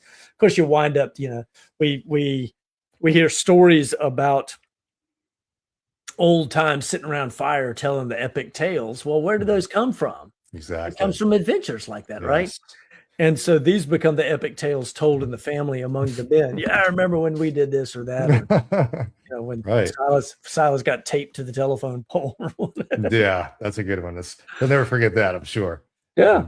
The people who did it probably won't either. But you make a great point. And I think the lack of initiation into manhood, really, not just adulthood, but manhood for men or for young boys, the lack of that's a part of the reason why we don't have masculinity what it should be, because the line is so blurred. Where is the marker that says, okay, you're a man now, okay, you can make your own decisions, okay, and you can start taking on projects or even large responsibility. That line is not there. It's not existent in our culture, and because of that, I think that's leading a lot of people to not understand masculinity. And on both sides of the fence, it could be that females don't understand masculinity because they don't see those rights, those things happen. And then, of course, males don't understand it because there's no defined line. There's no definition for it. I mean, one of the things that we need to be intentional, and every man here with his own sons or what have you. Speaking of that, Caleb Kitson, he's not on here tonight. I see him often over in X. He's another patron and fellow warrior. But he's got he lives in Alaska on an island in that's really remote. And his 15-year-old son is tasked with taking the sheep and goats out every day to graze. Yes. And he's gone all day. And so he was asking about some things to occupy him. I said, man, get him a little hand harp and a sling and tell him to practice up. I think he's got him a sling and he's got him a knife and he's got a spear that he's going to be carrying. He's going to learn how to use these things while he's out shepherding the flock that they have. So yeah, I like it. There's nothing stopping him, Yeah. Absolutely. I was out in the yard today after we got done with Torah. The ladies and I went through parts of the book of Hosea today. Instead of often we're in the Torah portions, but today we were looking at eschatology and some things. Yeah. Particularly as we approach Pesach and as we look at what's going on with the Straits of Hormuz and the potential for things to continue escalating. Right. But after that, I got a sling that I recently purchased, and I've since figured out how to make one. But I had one out here, and I was picking up some rocks, and I'm starting to try to learn how to use it. I've got zero accuracy right now, but I want to learn how to use a sling. So, I mean, what little kid doesn't love that type of stuff? I mean, we're all the time, like even with BB guns, I was helping my little brother with it. It's just stuff happens. That you got to take your boys to the range. I take the girls to the range. Both of my ladies love to shoot. Maybe more than I do. It's expensive. yeah, it adds up. That's for sure. That's good. It's good. So yeah, but take boys to the range. Take them camping. Take them camping. Take them hiking. Yes. I love a really good day hike or a good 2 or 3 day backpacking hike where you cross some country, hard country. Ooh, that sounds You amazing. know, for us here, that would be Appalachian Trail or some of the trail networks close to it. Yeah. At some point, I'd love to go out to Colorado or something like that and be able to hike some 14,000, do some 14s. I'd love to try to do a couple big ones before my knees completely tell me I don't need to do that anymore. I watched a video the other day. It was I don't remember. I think it was from a popular show. I don't really watch TV, but it was kind of like a Survivor type show. Right. And so they had the men in one group and the women in another. Bear Grylls. And so the women is hilarious. It's pure hilarity ensues. The women are they're bickering back and forth. They're arguing. They can't figure out which direction to go. They can't figure out what to do. No one's really in charge. And the dudes are just like fishing and like building stuff. And, they immediately it up. It's a vacation for them. Yeah. It's one of the natural things about men, though, and I recommend that men read The Way of Men and Becoming a Barbarian by who wrote those? I've got them both sitting back on my nightstand right now. I can't think of who wrote those. Ladies, one of y'all back on my nightstand, Becoming a Barbarian. Tell me who Jack Donovan. Yes. Nice. Got it. But one of the things he talks about in terms of men is men are wired to stratify immediately. I mean, and we do this naturally. When you meet some guys, the first thing you're doing is you're sizing them up for height, weight, ability. Can I take them? Yep. You're also taking a look at what's the wisdom factor. You're assessing, what do men do? What do you do for a living? Well, that part of that is assessing a background, skill set. You want to know usefulness, that kind of thing. But then men tend to stratify pretty quickly into who's going to be the alpha, who's a strong leader, who has skill sets that are useful for survival in these different areas. So in that show, one of the things that's pretty quick is the guys very quickly, you hear them right on camera. They're like, yeah, man, I know how to do this. I know how to do that. I know how to do and a couple guys are right quick organizing, saying, hey, you two guys start collecting water. You two guys go look for this. And within 8 or 10 hours, they've already got food. They've got shelter that's coming together. They've got water source identified and water coming in by the 5-gallon jug load. I mean, there's a whole bunch of cool stuff that happens very quickly because men are wired this way. It's innate. The women are about to die for lack of water and have had zero food like 48 hours later, and they give up. They were talking big smack going to the island. Oh, we gotta meet the guys, man. Of course, right. I've got all this back there. Bodybuilder, right? Right. No, it's not gonna do much good. Not work out that way. No. That's a hilarious show. I've seen it. That's great. So very cool. Anything else y'all have out there? Other questions or topics? Ask Grant some good hard questions. Yeah, let's see what you got. I think you got some of your peeps on here tonight. I think so too. That's great. Eric Stephen? Stephen Eric? How do I find out who's on here? Karen Shalbet? Both Shabbat Shaloms. You had some others up here, I think, but these are people tuned in from Facebook. So yeah, you've got some of your peeps in here. That's pretty cool. I like it. Very good. Excellent. Oh, very nice. So, wow, I've really enjoyed this, brother. I've quite enjoyed this, and I know we have not yet met in person. This is actually the first time we've ever had a conversation or any interaction at all. So yeah, other than an email. Email. I surprised you yesterday with an email. Hey, let's do a live together. Yeah, who's this from? Let's do this. Yeah, absolutely. It's been an honor and a pleasure. Kelly wants to know your TikTok. I've got the banner standby. Tell me if this is right. It is. Yeah. I got that up too fast. Heart of Flesh with a dot in between. Flesh. That's correct. Yeah. So that is his TikTok. You guys that are on, or as one of Silas's former bosses called it Tic Tac. If you're on Tic Tac, there you go. Those things. Yeah. Heart of Flesh. Yep. I'm not on TikTok. Kelly is on TikTok.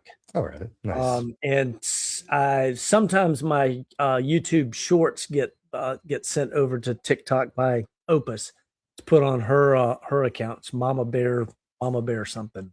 Nice. So I like that. Originally, I think Silas got her started on that because she would track him across the country with some of the stuff he was posting when he was driving across the country. That's a good way to do it. Yeah. And then Grant's Facebook. If you're looking for a guy on Facebook that is teaching patriarchy and polygyny, here you go. Get in there. You can kerfuffle with some of the ladies. Or hey, if you're a lady and you're looking for a godly man, he's got a nice beard. I know a guy. Whatever you see, you know a guy. Yeah. Give him a shout. He does understand headship and patriarchy and polygyny, so you might get a bonus sister in the deal. That's right. Yeah, it's good to see everyone here. Good stuff. Yeah, it's been great. Yeah. And for anybody that's with us, we would welcome you on our Patreon. Come join us. We would love to have you hang out with us. Probably, I want to say in our Telegram community, we've got about 150 men signed up, but probably about 40 that are very active. Also, a nice place for keeping track of what's going on, the finger of the pulse for a whole lot of different ministries and stuff. Because anytime something goes sideways someplace, immediately there's a notice saying, "Hey, y'all watch this video," and pretty soon they're in the comments. As it should be. That's where I get notified of a lot of stuff. Kelly said it's Mama Bear 225 is her TikTok. So for my first wife, if you're looking for her TikTok account, anybody else out there, sometimes or I guess that's probably the primary thing that gets posted is my shorts from YouTube on there periodically. Yeah. You can ask anything you want, Nicole. Go ahead. Yeah. Yeah, I need to start a YouTube. People have been telling me I need to, and I just haven't got around to doing it. I have all the videos, like my TikTok. Like I said, I make videos on my TikTok, and that's where I make videos, and I just kind of transfer them over to Facebook. Now, okay, and the other thing, for me, when I shoot a video in here, it automatically will send it to multiple different platforms simultaneously. In fact, come to think of it, I forgot to attach my X to this. Attach my X, my Twitter, my X account to this. It should have been feeding to that too, and I didn't even think to do that tonight. Oh, well. But yeah, normally I can do that, and it'll shoot to multiple feeds simultaneously for lives. That's so cool. I need to set that up. Right on. So very good, very good. Yeah, Dan, you're right. It's good to see communities coming together, working together. I guess this wasn't Dan that said that. Other said it's good. Yeah. We need more of that, more of it. We do. More. And let me say this for anybody who's on here. Assembly of the Righteous is something that we set up. It's free. If you agree with the tenets of faith on there, they're fairly simple, fairly broad. But if you agree with the tenets of faith, add yourself to the Fellowship Finder map, because that helps other people find you. And Grant, for example, in Texas, I know that northeastern Texas, we've got 5 or 6 pins. Yeah. And these are all people who are of like mind. They're Torah keepers. They understand headship and patriarchy, so on and so forth. And from that perspective, this is a good resource for connecting with people. Or when you're traveling, plan ahead, contact ahead. We've got a family that will be stopping here on Yom Shani, Monday, to visit. They're on their way back from Florida. They are headed back to their home in Pennsylvania. But as they're traveling through, they're stopping to visit a number of families that they know either through Patreon or through Assembly of the Righteous. And so this is an opportunity for, just connecting people, networking, and helping build the families and build the communities that we're connected to. Yeah. Absolutely. So Nicole asks, are either of us currently practicing? Yes, I have 2 ladies. They are in the room over there. Okay. I have to point the opposite. The camera's reversed here. Yeah. But, I am not. it's something I would like to do, and something So, I'm looking forward to doing. so If it's great job. in His will, of course. Yep. Amen. Amen. Amen. Amen. Yep. So yeah, for Nicole, and both of my ladies are in the Telegram accounts that belong to our patron group. At the $5 level patron, you can have access to the Telegram accounts, and there's a ladies only section in the Telegram accounts, so that the ladies, particularly the ones that are working through stuff, it's a great opportunity to be able to speak with women ministering to women, and helping walk through some of the challenges. We've got a number of wonderful ladies in there. There are multiple ladies in there that are in polygynous households, successfully doing well. I love so it's a that. good opportunity. Yeah. And there's some single ladies that are part of the community as well. I don't know if they're looking or not. I will just be honest and say there are some single ladies, and then there are a lot of married men. The ladies, the men's section. There's a men's only section, and then there's an everybody section where we can mix it up a little bit and stuff. That's brilliant. So yeah, good stuff there. Yeah, I love that.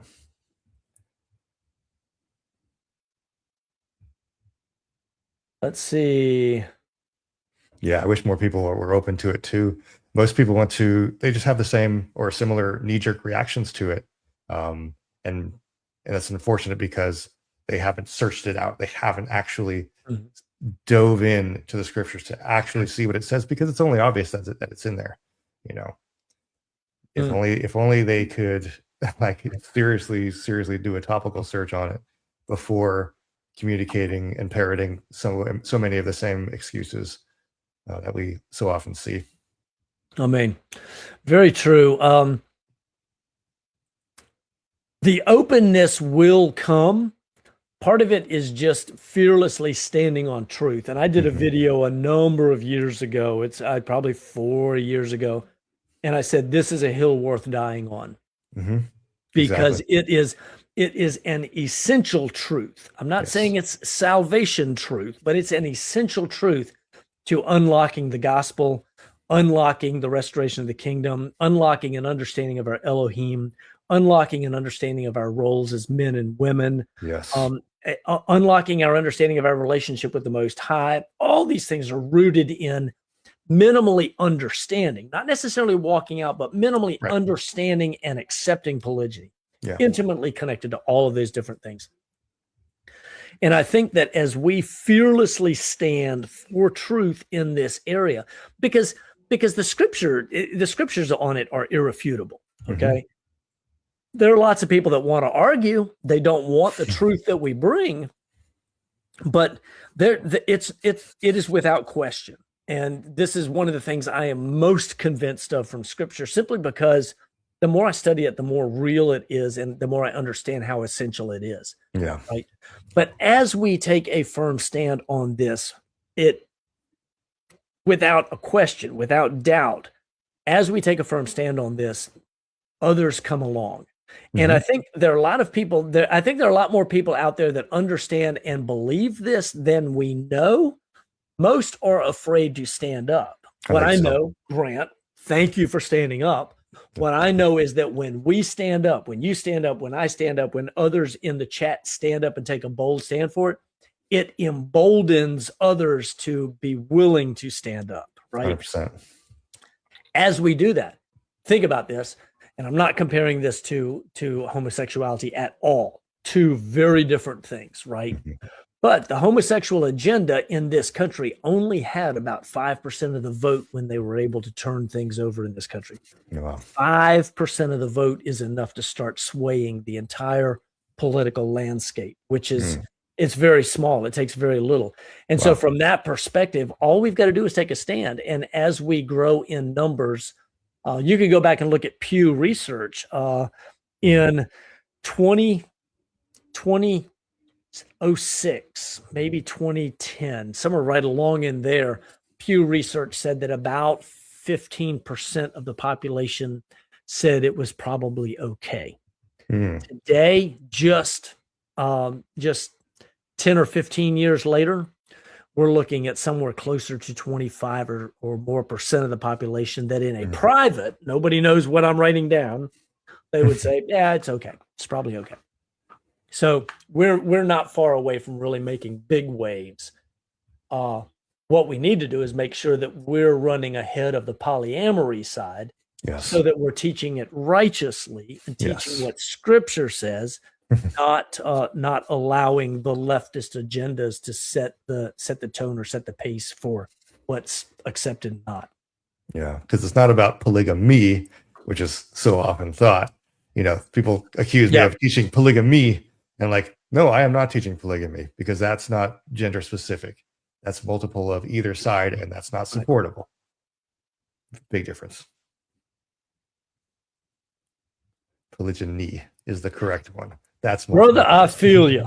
I absolutely feel. I know you do. Yeah, absolutely. No. I'm talking about right here with Dan saying I'm getting exhausted defending it. No, I completely agree. And it's funny because the ladies around here sometimes they're like, "This is so stupid. It's the same 4 arguments, or however many. It's the same. It's not many. No, it's the same couple. It's easy to defend. Yeah, but it just gets exhausting defending it because you have to do it so often. Kelly told me one day not long ago, she said, I wish just one time somebody would come with an original argument. I know. Just so that I can make, make me think.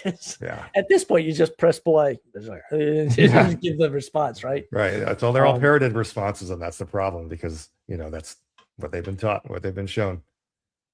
Yep. Great question right here. In my interpretation of Torah, can a man cover 2 birth sisters who are in total agreement? Yeah. Absolutely. Yep. And you agree. Okay. Yes. Yes. Sororal polygyny is a thing. The Most High took 2 sisters, daughters of one mother. He's very clear on that. Yeah. He says 2 sisters, daughters of one mother. So he absolutely also agrees that birth sisters are perfectly all right. The challenge is, or the thing that Leviticus 18:18 says is, you can't take one as a rival to the other because that creates tension. It creates tension within the blood family. Now the brothers and sisters and mom and dad and everybody else are picking sides, and that's what that's a no-go about. I don't recommend picking a non-sister as a rival, right? But that's technically not against the Torah. It's probably not wise, but it's not against the Torah, right? Right. But you can marry sisters, absolutely. Nothing wrong with that. And we had somebody who was keeping Torah. I think he's still keeping Torah, but maybe has converted to Judaism. When he denied the Messiah, I asked him to leave the patron. I liked him, but he had married sisters, and the lady's family was up in arms. Ooh. I'm telling you what, you talk about having to fight the fight. He fought the fight, or fought the fight. It's not worth it, I don't think. Yeah, but yeah, so, Rachel and Leah, right? Yeah, right. And that's the other example we can go to, right? I think Zilpah and Bilhah were also probably sisters. Interesting. But not rivals. Not rivals, right? Not rivals. But I'm inclined to believe that they were probably daughters, because Laban in Genesis chapter 31, or 32. In 32, when he runs them down, he said, "These are my daughters," and he refers to all 4 of them, and he tells Jacob, "Don't take any more." And Jacob agrees, "I won't take any more." He had his hands full at that point. I'm sure. you got 12 sons, plus you've got or 11 and 1 on the way, plus you've got probably some daughters among them. He had a full house. Definitely. So, is there a limit to how many wives? No, he doesn't ever specify a limit. There's no number limitation whatsoever. Correct. Now, I strongly recommend, particularly in Western culture, that you use wisdom. I know guys that are like, "Yeah, I want to have," I know somebody who says, "I want to have 94 children." You've got to have the resources, but more than that, you really need to be able to make the time investment in each of the ladies in the relationship. It's not just about stacking up girls. They're not trophies, right? They're not trophies. They need to be a net positive. If you take a woman, she needs to be a net positive in your house. She needs to bring benefit, and you need to have vision. What's the purpose for doing this? Is it just because, hey, I get a merit badge and I can add a little merit badge to my sash? I get the man card because I've got 2 wives or 13 wives or what? No. Be wise. Yeah. Do a good job. The other thing to do, and men, this is maturity. Be wise enough to recognize that, this is a nice lady, but she's not the best fit for my house. Maybe she'd be a great fit in somebody else's house. Have the temerity and the wisdom to point her in the right direction, opposed to saying, well, yeah, it's an opportunity. I'm just going to take her, even though she's not the best for my house. Don't do it. You wouldn't do that with one wife. Badges. Yeah. This isn't about merit badges, not about, do what's best for Kol Israel, what's best for the Messiah, what's best for the kingdom, and in the end, he will bless you. I guarantee you. Yeah. I will say this for anybody that was willing to hang around this long. This is a secret that I have never shared on video. I've said this privately a couple times. I think that taking a bold public stand and being a manly man increases the potential or probability that you will find a wife in second or whatever. Because ladies are more willing to trust you because you're willing to stand. Exactly. Versus if you've got to hide the whole thing and try to do it on the sly, and you got to be sneaky, and you have to manipulate your family into place. Any woman that sees that happening should run. She should run, right? But if you're bold and if you're strong and if you're putting it together and you're being righteous and godly, you'll attract to you the people, the ladies who desire to be part of your house. They will find you somehow. Right? Exactly. They will. It's funny. I remember I was talking to a romantic interest a while back. This was like maybe a couple of years ago, and I let her know, hey, I'm thinking about polygyny. It's something I'm looking into, and so I wanted to let you know, since we're talking, that was the case. And she said, well, how many wives would you want? And I had no idea. I hadn't thought it all the way through at that point. I was like brand new to even attempting, to get into a polygynous relationship. But so I kind of threw out a number. I was like, I don't know, 5, and which is probably not the right answer, because later on I saw a dude who had 5 wives, and just saw a picture of it, and I was like, ooh, that's a lot. I don't know. Maybe 5 would be my limit then. It's a lot. I'll tell you what, it's a lot. It's a lot of work. That's what it is. That's a lot of work. Yeah. Right. It sounds like it. Yeah. Especially managing to make that house making everything equitable, as far as time and resources and just sharing love, Yeah. And you used the right word. A lot of people want to say equality, and equality is not the right word. Equitability is the correct word, because where equality doesn't fit everyone. I teach a class in my day job. I teach a class once a month, and one of the things that we have to discuss a little bit is equity versus equality. And I always use the illustration. One of my co-instructors is a lady that is about 5 feet tall, and I'm about 6 or 6'1", something like that. If I'm wearing my boots, I'm 6'2". And so the illustration that I use is, if there's a microphone there, we have to set it equitably, right? Equality would be to set it in the middle, and then I have to lean down and she has to stand on her tippy toes. Where equitable means we set the microphone height whatever works for the individual that's speaking. And that's true. Equal is not always equality. Equal is not always equitable. Equitable means sometimes you may need to do more or less depending on the needs of the individual. So so be wise with it. Very good advice. Very good.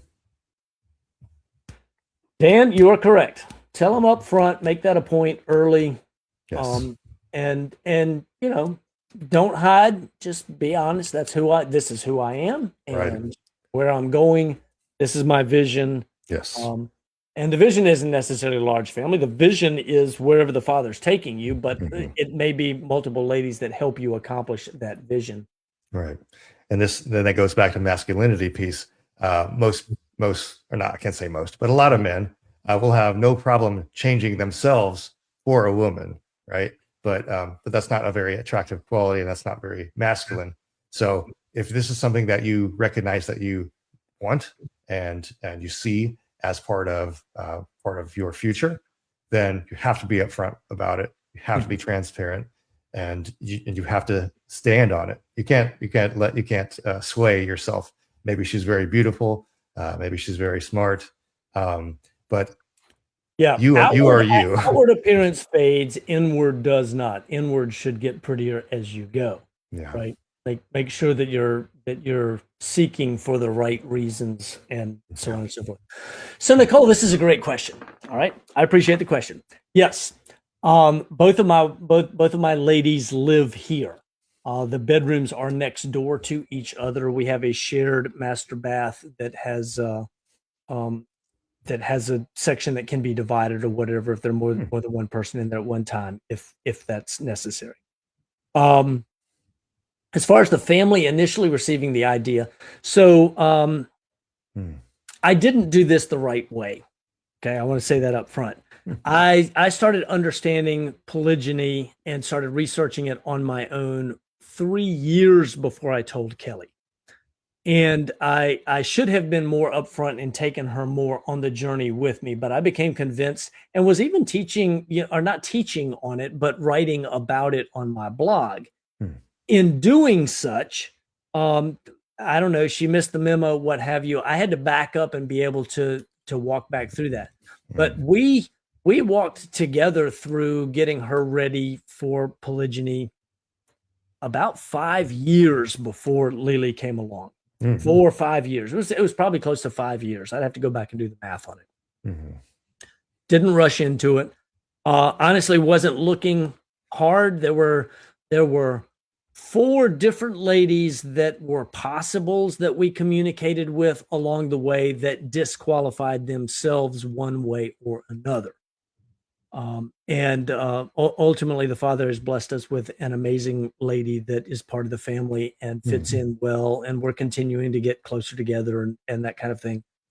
They are similar in some regards. They're very different in other regards. At times to the point that I find it comical, even though I can't necessarily.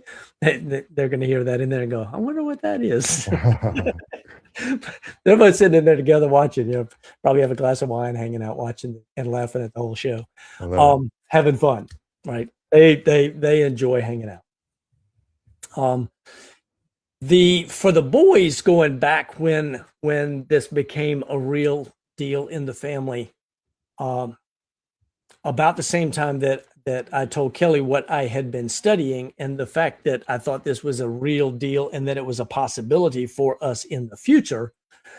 We have 4 sons. What I did with them, I used Tom Shipley's book, Man and Woman in Biblical Law. Fantastic book, Man and Woman in Biblical Law by Tom Shipley. The first 6 chapters, he deals with the headship and authority of Adam, the headship and authority of man. And so I basically took the boys on a Bible study, walking through. We'd already been in Torah for a long time. They already understood the patriarchs and everything else. And for them, for the most part, it was like, oh, okay, yeah, this is good. This is interesting. When I actually took Lily, one of my sons immediately took to her, thinks she's amazing, called her Mai, Portuguese for mom. Where a couple of the others, it has taken them a little bit longer to come along. They're not in disagreement. We don't have division. They saw it coming. They knew. They had lots of prep time. It wasn't that Dad showed up with, some chick and whatever and surprised them. This was a long preparatory process. But all of them deal very well with her. She's very much integrated into the family. We continue to grow in that area. it's a peaceful house. But again, I'm reiterating this for all of you guys out there. I took my time. This wasn't something we rushed into. It's something I was very peaceful, slow, methodical, teach, grow, sometimes back off and give time for growth in those areas, and then a growth in understanding, and then continue to move forward, so on and so forth. Right. So it was a process, and that's how we got here. So great stuff. And you know, like I said, they're in 2 bedrooms next door to each other. I do not recommend. I know some men will do polygyny with a woman in this house and a woman down the street or across town or whatever, but that's a lot of time traveling back and forth between places. It's a lot of time trying to communicate and massage connection between the two. I think from the outset, your intent should be to put the house together. Yeah. And here's the longer term reason. I see both of them all day, every day, right? Now, yes, I go out for work, or when I have some office days here, but some days I'm on the road. They go do shopping together, they go do stuff. Sometimes they go in different directions doing stuff or whatever. But the point is, I don't waste time driving back and forth between places or trying to communicate things between, or trying to sort stuff out from 2 different houses. Resources lost. Resources lost. And income, you know, the cost of maintaining 2 houses versus having 1 house. We can have a lot more 1 house for less than 2 whole houses, right? Exactly. So again, all of this stuff makes sense. It's just, you really got to think through the economics of it. You've got to think through the time management of it. You've got to think through the wisdom of it, and then build toward an expectation of having everything under 1 house, and a nice house, a decent house, some place that's good for the whole family. Makes a lot of sense. My thoughts. Yeah, makes a lot of sense. Because I always wondered too, because in some of those shows, I've only seen a few of them, but some of those polygyny shows where, they'll have the women in, like you mentioned, different houses, and the guy is having to drive from here to there and dropping flowers off of here and this one, and it's just, it seems so not unified, you know. It seems so just separated, I guess you could say. Yeah. Jared has a great comment right here that Yah has spent centuries, literally 2,700 years, working to bring the house of Israel and the house of Judah back together. It's a great point. Why should we rush? Now, I know we say, I've got a deadline, right? I'm going to die one day. And it, you know, but still, most men, from where you're sitting right now, you've probably got 30 years ahead of you. Why would you rush and create the chaos that comes from that when you can take 5 years to put together and have 25 good years of having it together, right? Take your time, right? Take your time. So it's part of that masculine role, planning, you know, preparing, all of that. Growing. All right. Polygyny approved by Hashem. I was just answering someone who asked how many wives. So, all right, guys, this has been fantastic. It's really good. We've been going almost 2.5. I have thoroughly enjoyed this. Grant, anything you want to ask me or anything you want to wrap up with? No, I'm kind of spent, but this is great. This is time well spent, and so I'm very grateful to have been invited here, especially in such a short time, which actually worked out pretty good because I wasn't overthinking it or anything like that, and this is a great time. This is a great fellowship. I really appreciate it. Amen. Wonderful, wonderful, wonderful. Yeah, I've had a fantastic time. I look forward to meeting you. Hope to see you at the conference. I would love to be there. Hope to meet Dan. It's they're, I guess, traveling with you, and I'll get you some information, or I'll connect you in the background. Do this. Reach out to Bible Marriages. He was in here earlier, may still be listening in the background. Reach out to Bible Marriages the next time y'all connect on Facebook. He's in the area, and I don't know if they're driving or flying. If they're driving, potentially y'all can get a big vehicle together and all of you jet to get, you know, I don't know. I don't know what the best way is to work that out. That would be cool. Yeah. Same thing for Jared. Y'all can just go ahead and bring a bus to the conference. Yeah, let's just bust it up. Yeah, why not? Anyway, yeah. All right. Excellent. All right, guys. Blessings to you guys. We have had a great time. This is my brother, Grant Easter. You can see him on Facebook, Grant Easter, or meet him on TikTok, heart.of.gold. Flesh. Heart of flesh. Heart of Jeremiah. flesh. What did I get? Yeah, heart of flesh. And would love to have you connect with him. He's Facebook. There's always something stirred up over on his Facebook page because the ladies just love going over there and giving him a hard time about his understanding of polygyny. He'd be delighted to have the help in defending truth there. Yes, and please. we always welcome you in the YouTube channels on ours. Lately, it's been a little hot with Rico and some of his guys. So that's been fun too. That's understandable. All right. Blessings for King and Kingdom. We bid y'all shalom. Shalom.